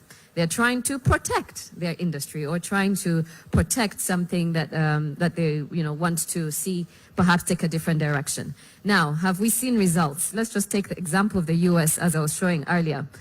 Still, this is from the Financial Times. When you look at what has happened to manufacturing jobs, this I might add, was one of the key points that was raised by the president at that time, during elections, to say that, I'm going to make sure I increase the manufacturing jobs. So, have all these tariffs actually increased those jobs? Not really. As you can see, a decline over time. We're seeing that jobs have not necessarily grown in the manufacturing space, and yet most of these industrial policies are trying to gear towards increasing manufacturing. Services are obviously the other angle. Most countries want to get their economies, getting into. But then from what we're seeing, this manufacturing trend, we're not seeing the gains that we expect to see. But what is becoming very, very clear is that we're having a lot of unpredictability. Unpredictability is not good for business. Investors are not okay with coming to a land where there's a lot of unpredictability. Now, what does all of this mean for Uganda? What is happening globally? What it means is rethink policies that target import substitution directly. And how you design your industrial policy needs to consider the market, how the market is functioning. And there are many different, flanking policies you can put in place to ensure that whatever industrial policies you design actually work. Not just, you put tariffs and then we're not seeing the gains that we actually want to see. Right? Now, what, because we have a rules-based trading system, what is also important is for us to try and safeguard that. Now, why is it important that we safeguard the rules? Because if we do not have a level playing field of rules that we can all play on, then it becomes problematic over time, as we are seeing. Now, I've talked about what's happening on trade. I want to talk a little bit briefly on what's happening on the climate front. Now, for climate, we're seeing that the records keep falling. This needs no repeating. Everybody sees record, every time you hear record high heat, labor productivity is reducing over time. The World Bank recently produced a climate change country development report, which has a lot of this analysis in detail, where you can see actual modeling impacts on the different sectors in the economy, what could happen in the long term to the different sectors that we have. So it goes, without mentioning, climate it's affecting us deeply. Now, and in the last economic forum, I talked about this as well. What this means for Uganda, the two main points, is your production structure. It's going to change what you're going to produce and be able to sell to the market. Right now, we know we're largely agricultural-based economy. We saw that in that economic complexity graph of exports. However, this might change over time. So we need to think about that critically and think about where to pivot so that we can still continue trading competitively in this green transition. And then the second one is competitiveness. We hear that a lot.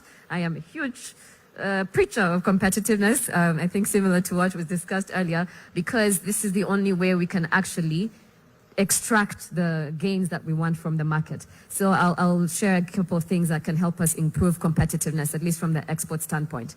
Then there's some opportunities here, goes without saying. In terms of finance, we know what's happening in COP30. They pledged to add more trillions, more money into this.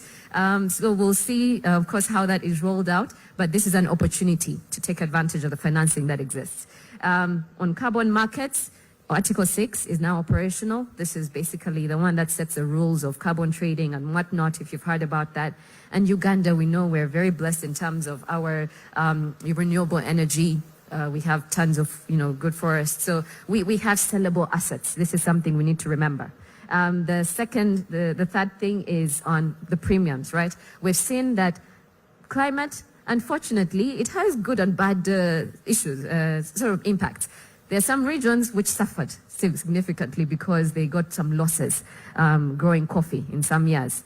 And who benefited? Uganda benefited at some point because our, production at that time was pretty decent. So this is just to highlight that it's a little bit of a dance, and it's important to think about critically and strategize on how to leverage it. Now, this also goes without saying, it's an economic issue. We see that in a lot of our modeling work. Every time you try to simulate what would potentially happen to GDP, trade, jobs, labor, every single aspect of the economy, every time we model that, we see potential significant negative impacts that could happen. So this is something for us to remember. It's not only fiscal, it's a broader economic issue. And acting is a net win here as well. Our World Bank modeling shows that, you know, you could gain a potential 4.4% of GDP by 2050 if you do implement some of these adaptation investments. Now, the green transition. How can we move from the green transition towards the strategy? Yeah. How can we, as early movers, capture the market? We saw from the previous presentation, AI early movers managed to capture the market and, you know, move quickly. What can we learn from what other countries are doing? We know China has embraced this green transition very well in terms of its production capacity, and it's of course number one right now, the top exporter of many of these green technologies. Now, this also shows us that there's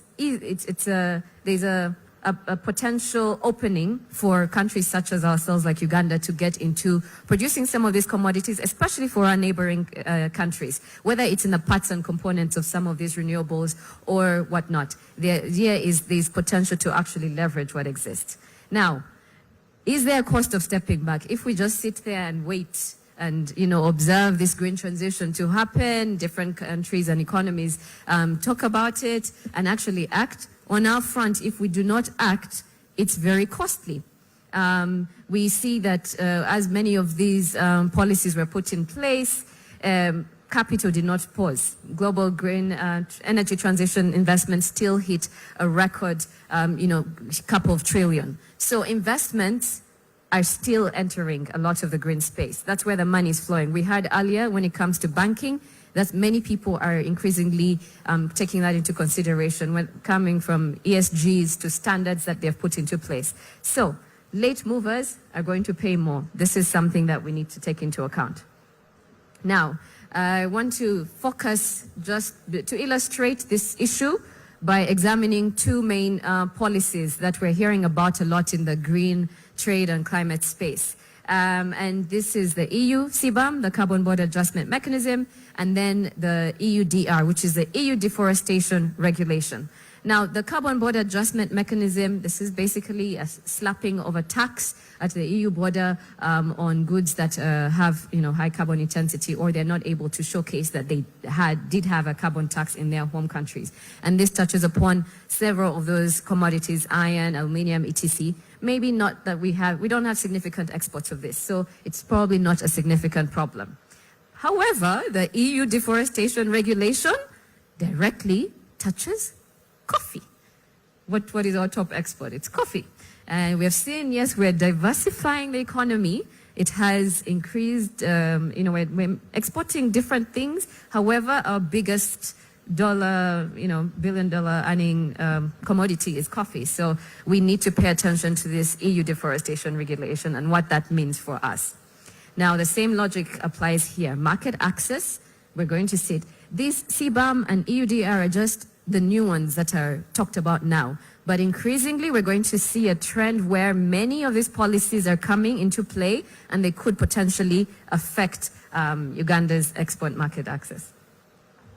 So, as I was trying to tell you earlier, for the CBAM, Uganda CBAM exposure is limited today, but we have a scope that could expand. Right now, it's targeting those aluminium, hydrogen, fertilizers, etc. But there could come a time where the scope expands. And if it does expand and it touches upon some of our exports, what does that mean for our export competitiveness? So it is something to think about. And here I just wanted to put Uganda against the different African countries, showing here that Mozambique is the one going to be hardest hit, simply because it has a huge share of exports of aluminium to the EU.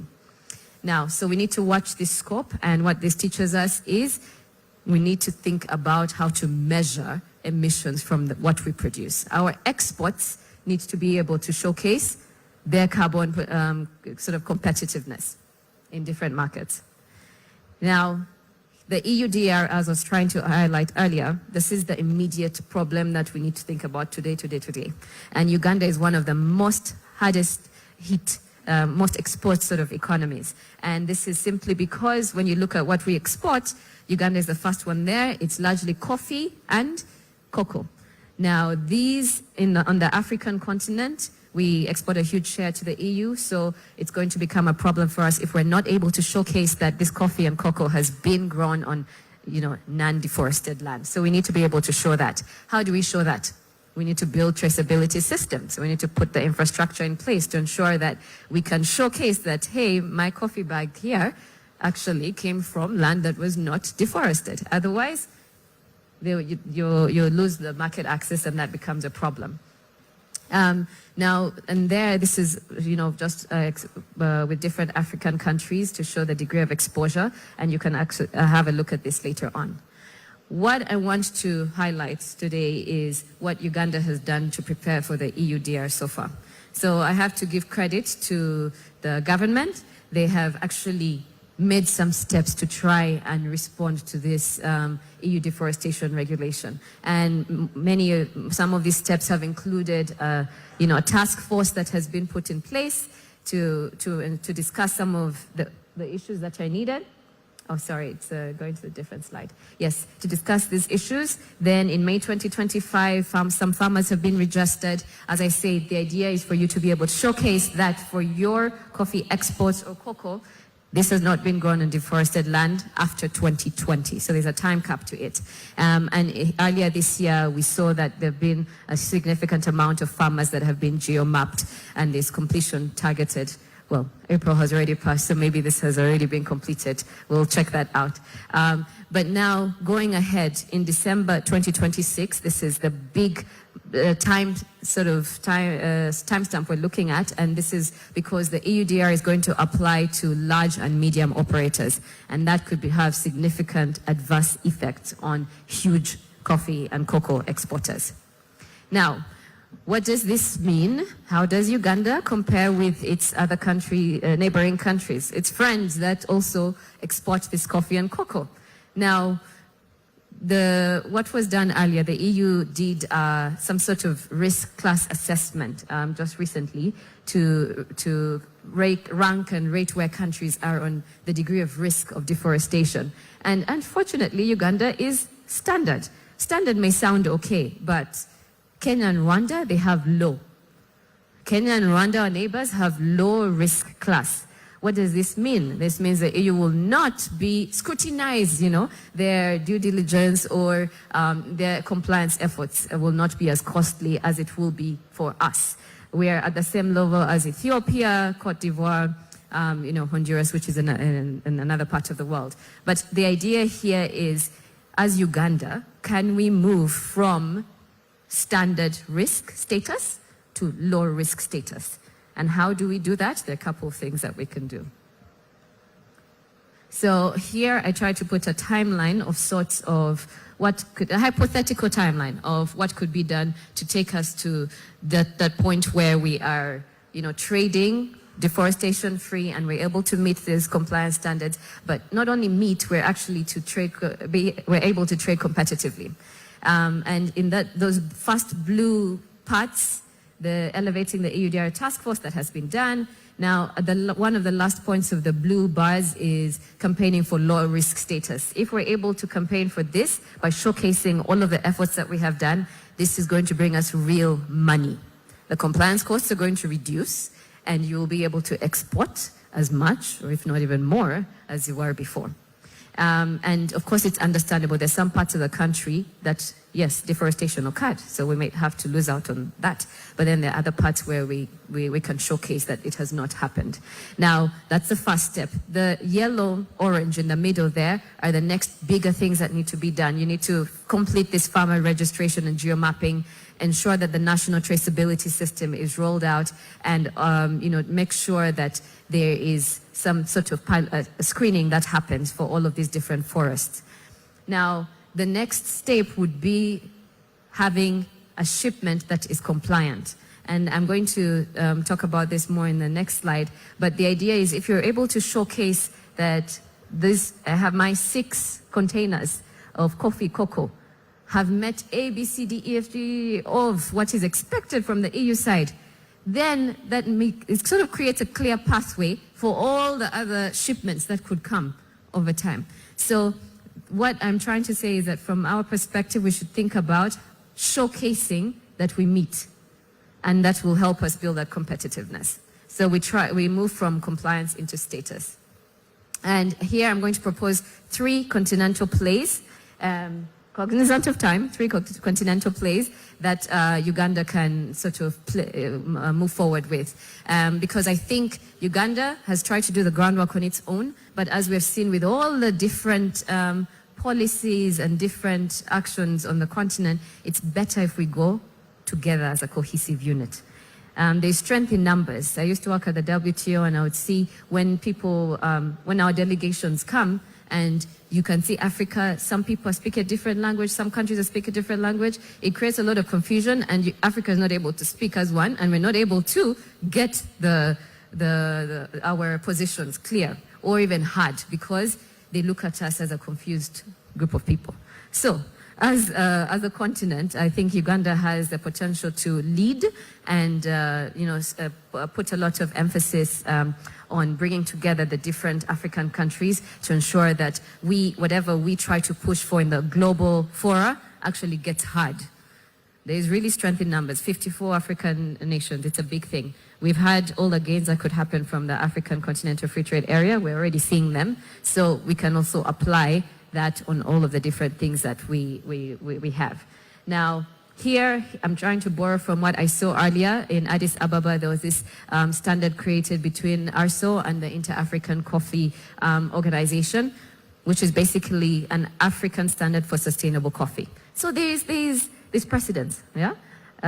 This standard is trying to incorporate this EUDR traceability and due diligence requirement. So if we have this African standard, then we negotiate with the trading partners, in this case, the EU, that, you can, for mutual recognition, so that they take whatever we give them, not having to, let us first see whether you have actually completed. But that mutual recognition is important to ensure that, we have this smooth trading relationship.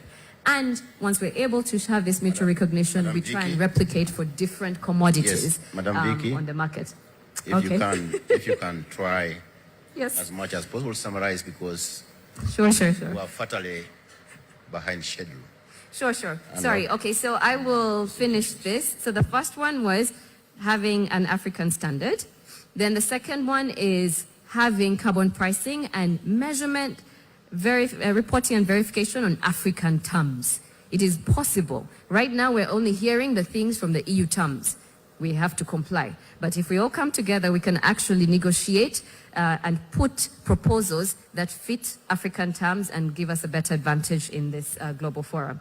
And if you're able to measure your data here, you can certainly, you own the data. And if you own the data, then it's, you have a greater advantage or greater negotiating position. The last point is using this institutional machinery that already exists. I've seen a lot of efforts already. Dr. Sam Mugume has been trying to organize the African Ministers of Finance for COP32, and I think that's a good example of what could be scaled up for very many different aspects, not just finance. In this case, it would be for trade or other different issues. These institutions exist for us to collaborate and ensure that we get a strong position when we go to this fora abroad. Okay, so they will end with, alone Uganda will have to comply. But if we come together as Africa, we can certainly negotiate and negotiate strongly and be heard, because that's what we need to be competitive in the future. Not just to comply, we actually move and create some of these policies. Thank you very much.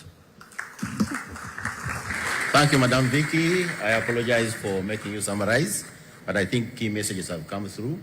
Alone, we cannot be able to do much, but together, we should be able to negotiate better terms on this climate finance, and there are quite a number of initiatives, and we thank you very much for highlighting them. In between your presentation, the minister had to go for the another assignment outside here together with the PSST, and they have asked me to finish as a chair of this session. I now welcome discussant number 1 on this panel to discuss the topic, and that's Dr. Francis Mwesige from UTB. You have 10 minutes. Thank you. Thank you, DST. I will also stand on the existing protocols. And my task is easy. I think Teddy and I have been tasked to discuss the two presentations. So it's basically to contextualize them, to ask those questions, I would say intriguing questions, because as Shahrukh and Vicky presented, I hope I pronounced your name well, I kept wondering and asking myself, how can Uganda, for example, for AI, how can Uganda adopt? How can we not just catch up, but fast track? Same with green financing. From the scheme of things, I think in Africa we have about 2% of the global green financing that goes to Africa as a whole.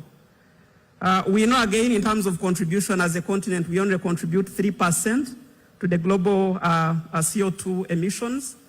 But we bear the brunt, the heaviest risk. Whenever climate changes, we suffer as a country. And I think PSST provided that context well when he showed us what happened in 2017. The first drop in our growth was due to climate change, prolonged drought. So how can we, as Uganda, best prepare ourselves? How can we adopt? How can we change the trend? And that will be the center of my discussion. And the two questions that I asked, in addition to those that I've mentioned, is can the current financial architecture allow us to catch up or fast track? And then two, can we still achieve this if, for instance, we still look at the dichotomy between public investment, public projects, and private projects? And I'll speak to that. I think if we are to catch up, especially, again, giving an example of AI, we need one to enhance our preparedness, to structure bankable projects. We need a movement in a way from what we call financing of projects to project financing. And I'll explain that. The financing of projects and how the current architecture works from the financing side is you get this, what we call corporate projects, well-organized, they are running projects, and our systems, our compliance guidelines are also based on that we look at the existing projects. There is what we call KYC, how are they structured, how are their cash flows, using retrospective data and information. But I think if we are to move and achieve the tenfold growth strategy, we need to move to what we call project financing, which is based on future cash flows. That means that will allow us to support and finance data centers, BPOs, innovations. There are quite a number of innovations in different universities that have not been commercialized because they do not have the financing.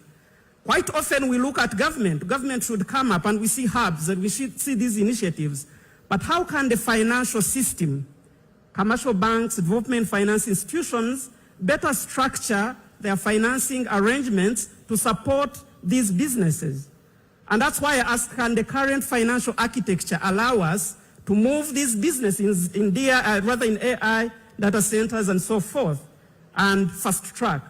There is something we need to do there.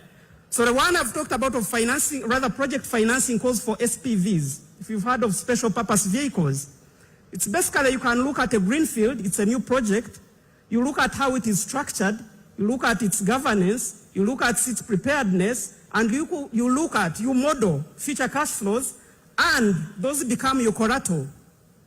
I don't need you to tender in land as collateral or any other form of physical collateral, but I can construct a project that way. And that's the direction Uganda Development Bank is now taking. And I think that's where we need to go, even commercial banks. The conventional wealth financing, as we've known it, has led to some results, and I provide some examples. Currently, if you look at our private sector credit, over 65% of it goes to mortgage, buildings and infrastructure, call it real estate. It goes to personal loans because it's clear to track KYC, and it goes to trade largely, which is importation of goods. 12% goes to manufacturing, and about the same 12.3% goes to agriculture. And if you asked, it is the transaction cost, it is the risk. Now, if you talk about AI, if you present a project, a huge potential project to a financier, One of the things they will ask is the usual KYC. What is its history? How is it performing? What is the collateral? Now, some of these good projects are coming from youth. They are coming from universities. They will not have all this. So how can we best support our businesses to grow and to catch up? Because if we don't do that, we won't. And I liked, again, Dr. Richard's presentation, mentioning about the dwindling fiscal space, the ODS space, because now we cannot only rely on government to fund such projects. And we have seen in the past 5 years since COVID-19, our debt to GDP ratio increased from below 35% to now 52%. So what does that mean? And I think even in the budget, almost 40% of our budget goes to debt financing, gross, interest and principal. So it means we can no longer rely on government to fund those initiatives. We have to do something as the financial system, as an industry. And so that's why I think we need to rethink the financial architecture. Enhance preparedness. And two, I'll speak to a need to move to what we would call financial or market-based instruments. And someone talked about them. We need to go to bonds. Our capital markets are not contributing significantly to this. Now, there are quite a number of bond structures out there. We've heard of green bonds, sustainability bonds, the sukuks, and now China has pandas and so forth. But how do you move there? Because you cannot, and I see the government is doing a lot through the Ministry of Finance, Capital Markets Authority, but we need to do this as an industry. Beyond even these leaders, that we need the financial industry to be part of this movement. You cannot issue a bond if you do not have a pipeline of bankable projects. Because that's number one, that's what they will ask. And who has that? Who can vote that? I think it comes back to what the industry can do.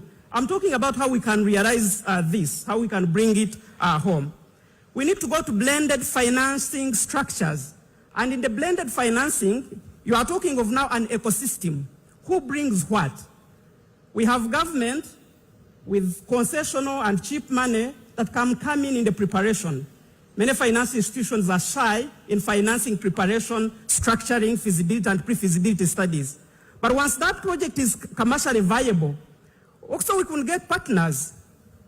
World Bank can come in and others to provide de-risking instruments, guarantees, and so forth. And I'm talking of any form of projects. It could be a data center. It could be any other huge infrastructure, energy infrastructure that they say it is required for you to ably achieve this AI agenda.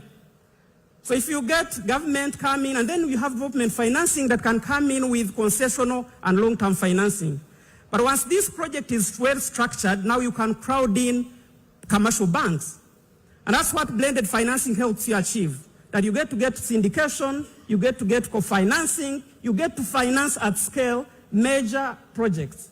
Otherwise, we shall still talking of SME financing and youth. And if you do that, you create an economy that can pay taxes. Because you're creating these mega projects in AI, green projects that are well structured, that are commercially viable, that are formal, that are going to pay taxes. And that's how we link this entire ecosystem. That without this, you will not achieve, we've done well, and the presentation showed 13.6 tax to GDP ratio, a commendable movement. But if you're to raise that to the magnitude and the size that we want, we need to do something differently.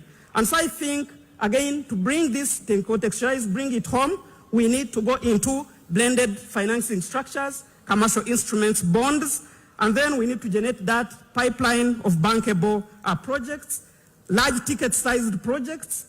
SMEs are good, inclusion is very good, and we can do it through conventional mechanisms, but we need to move this economy to the tune that we want $500 billion economy in 15 years. We need to do things differently. And I think we need to start by changing the financial architecture. Secondly, and I think again, UBA last year was tasked by the Minister of Finance to come up with a strategy to financing the tenfold growth strategy. And in their estimates, they showed that private sector credit, that financing generally needs to include to about 930 trillion Uganda shillings by 2040. That part of that, 440 trillion, should come from, as part of private sector credit, from commercial banks, development finance institutions. When we did that analysis, Private sector took towards 26 trillion. Now just imagine that movement in 15 years from 26 trillion, now it stands at around 28, 30 trillion to about 490 trillion. It was anticipated that about 490 trillion would come from capital markets. How do we achieve again without reworking the system? I want to conclude. I've been given 10 minutes, so I think that's important. And I think in the scheme of things, as I discussed, there should be a fuzzy line between public and private projects. PPPs are going to become a thing. If you're to move SPVs, special purpose vehicles, you are going to look at projects that are structured by both, financed by both. Lastly, on climate financing, and I think that's also where we want to put emphasis, preparedness. When PSST was presenting, he showed a good, on public investments, showed a good journey, but when it came to feasibility studies and preparation, I think we're at 36% or 60%, if I recall. That's where the gap was. Now, we need to build capacity. One of the reasons as why we do not tap into green financing, largely it's capacity. As a country, we have a green taxonomy. And again, PSS talked about that preparedness, the environment. That's good environment. We have a national green taxonomy, we have a strategy. But at individual institutional level, we do not have, those have not been translated into institutional specific taxonomies. We just generated one at UDB, a green finance taxonomy, which speaks for investments, the sectors we do support. But when you talk about adaptation, mitigation, environmental benefits, what does that mean to a financier? What should we look out for when we are structuring these projects? Excellent. So I think we need to go to that. And lastly, I think we need to go in a coordinated manner. And we need, in addition to all this, we need to enhance our MRV capabilities, the ability to track, the ability to measure, the ability to monitor the impact. I do submit. Thank you very much. A big round of applause for that discussion. And I think I don't want to attempt to summarize what he has said. And I know all this is being recorded and captured properly for purpose of our discussions and take-home messages. Let me now have the second discussant, Madam Dr. Teddy Nalubega. You equally have 10 minutes. The adage that time is money is really costing us a lot because of the time that we have gone through this. Please, you have 10 minutes, please. Thank you so much. Like Dr. Francis has said, our role is to bridge what has been presented by Vicky and that name. Okay, yeah. So from the presentation, it's clear that AI is going to transform everything, like changing the entire civilization. If we are to look at AI as simply as a tool, I think we shall be short of the actual benefit.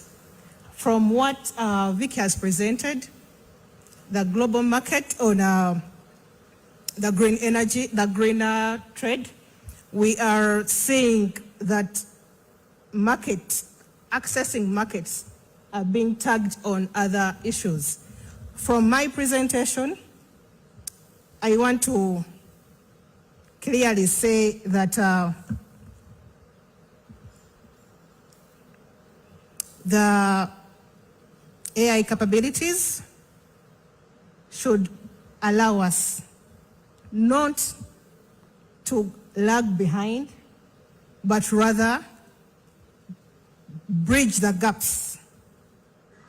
As presented, the electricity, the skills, the economy, the structures, all those should be bridged within our efforts. Answering the 3 questions that have been presented in the discussion, how have the technological advancements changed Uganda's opportunities, and how can we harness them? Technology alone cannot give us the benefits we want. However, if we identify the binding constraints as presented, we can leverage the technology. The binding constraints can be in the agro industrialization, in the mineral and oil, in the trade, how can we use the binding constraints that we are seeing that already the ministers shared as a way of using technology to bind them from the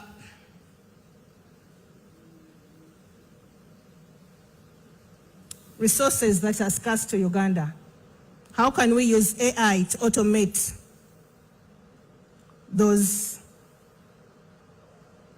resources? Apologies.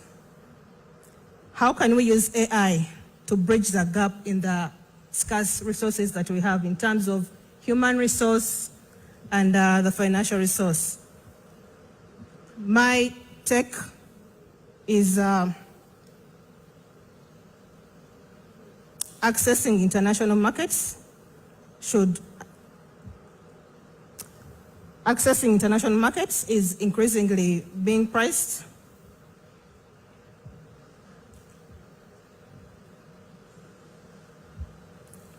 Can I sit, please? Excuse me? Okay, it seems there is something that she is supposed to put together, and oh, you can see the notes from the other side. So please use your remaining 7 minutes. Yes. When you are seated. I'm sorry, I wish you had said so earlier. Yeah, I saw it and I couldn't. Oh, sorry, thank you. Please go ahead. Thank you so much. So, from what I have just presented, apologies, I couldn't see my notes very well. Yes, yeah. So from what we have just heard, technology can be used to turn what we have as binding constraints in Uganda, to turn it into a solution. The issue of traceability, from what Vic has presented, all the global trends are showing that we need traceability. We need to trace where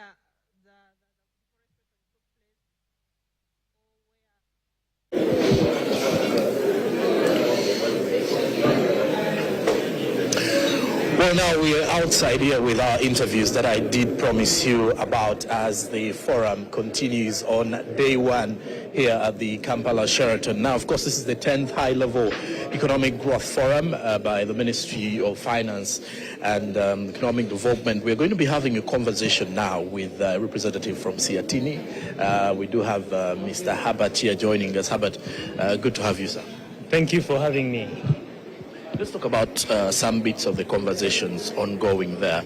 Earlier on, when I was giving a preamble, I did mention that this particular forum is having the private sector represented, civil society organization players, part of it as well. And then we've talked about Uganda's journey to a $500 economy.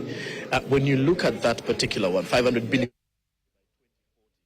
what steps do you think we need to take moving forward? Thank you so much. I would like to first of all commend government and Ministry of Finance for organizing the Economic Growth Forum, looking at realizing Uganda's tenfold growth strategy in a rapidly changing world. That is a very timely conversation. As Siatini, we've been advocating for the need to have a conversation beyond political conversations, but having a conversation about the economy. And so this one is a timely conversation. So the dream is big, achieving a $500 billion economy, moving the economy from $50 billion economy to $500 billion economy. And the vision is clear, there is clarity, because we already have drivers of the economy, agro-industrialization, tourism, mineral development, science and technology. There is clarity around that. So what is yet to be seen is the implementation, and the PSST has emphasized this, that we need to address the issue of preparedness, the issue of implementation, to ensure that our public investment management frameworks are operationalized and there is full implementation. But also, we need to categorize and classify these sectors although they are in the order of ATMS, agro-industrialization, tourism, mineral development, science and technology, there is a lot of need to focus on agro-industrialization. We have a lot of potential in terms of our agriculture, but our agriculture sector is not fully exploited. We are performing below our potential. When we talk about industrialization, we are leaping. We are not yet to the level of industrialization we want, but the opportunities that are prevailing both at the domestic level, at the regional level, continental level. China opened up its market, removed all tariffs for all African countries. How is Uganda strategically positioning itself? I appreciate that this conversation also had a regional aspect because we do not operate in a vacuum as a country, so there is need to link the national economic conversations to the regional economic conversations. How do we escalate the priority areas and the issues that have been amassed here? But also, how do we follow up on the recommendations, on the issues that are emerging from this forum? So the whole issue of achieving a $500 billion economy is achievable. It's a big dream, it's a big ambition, but it's achievable only if we are intentional on following up on the recommendations from this forum, but also continuing to put our focus, our strategic focus on the things that matter to the economy, especially the drivers of the economy. Thank you so much. Thank you very much. Greetings to the entire team at Siatini. And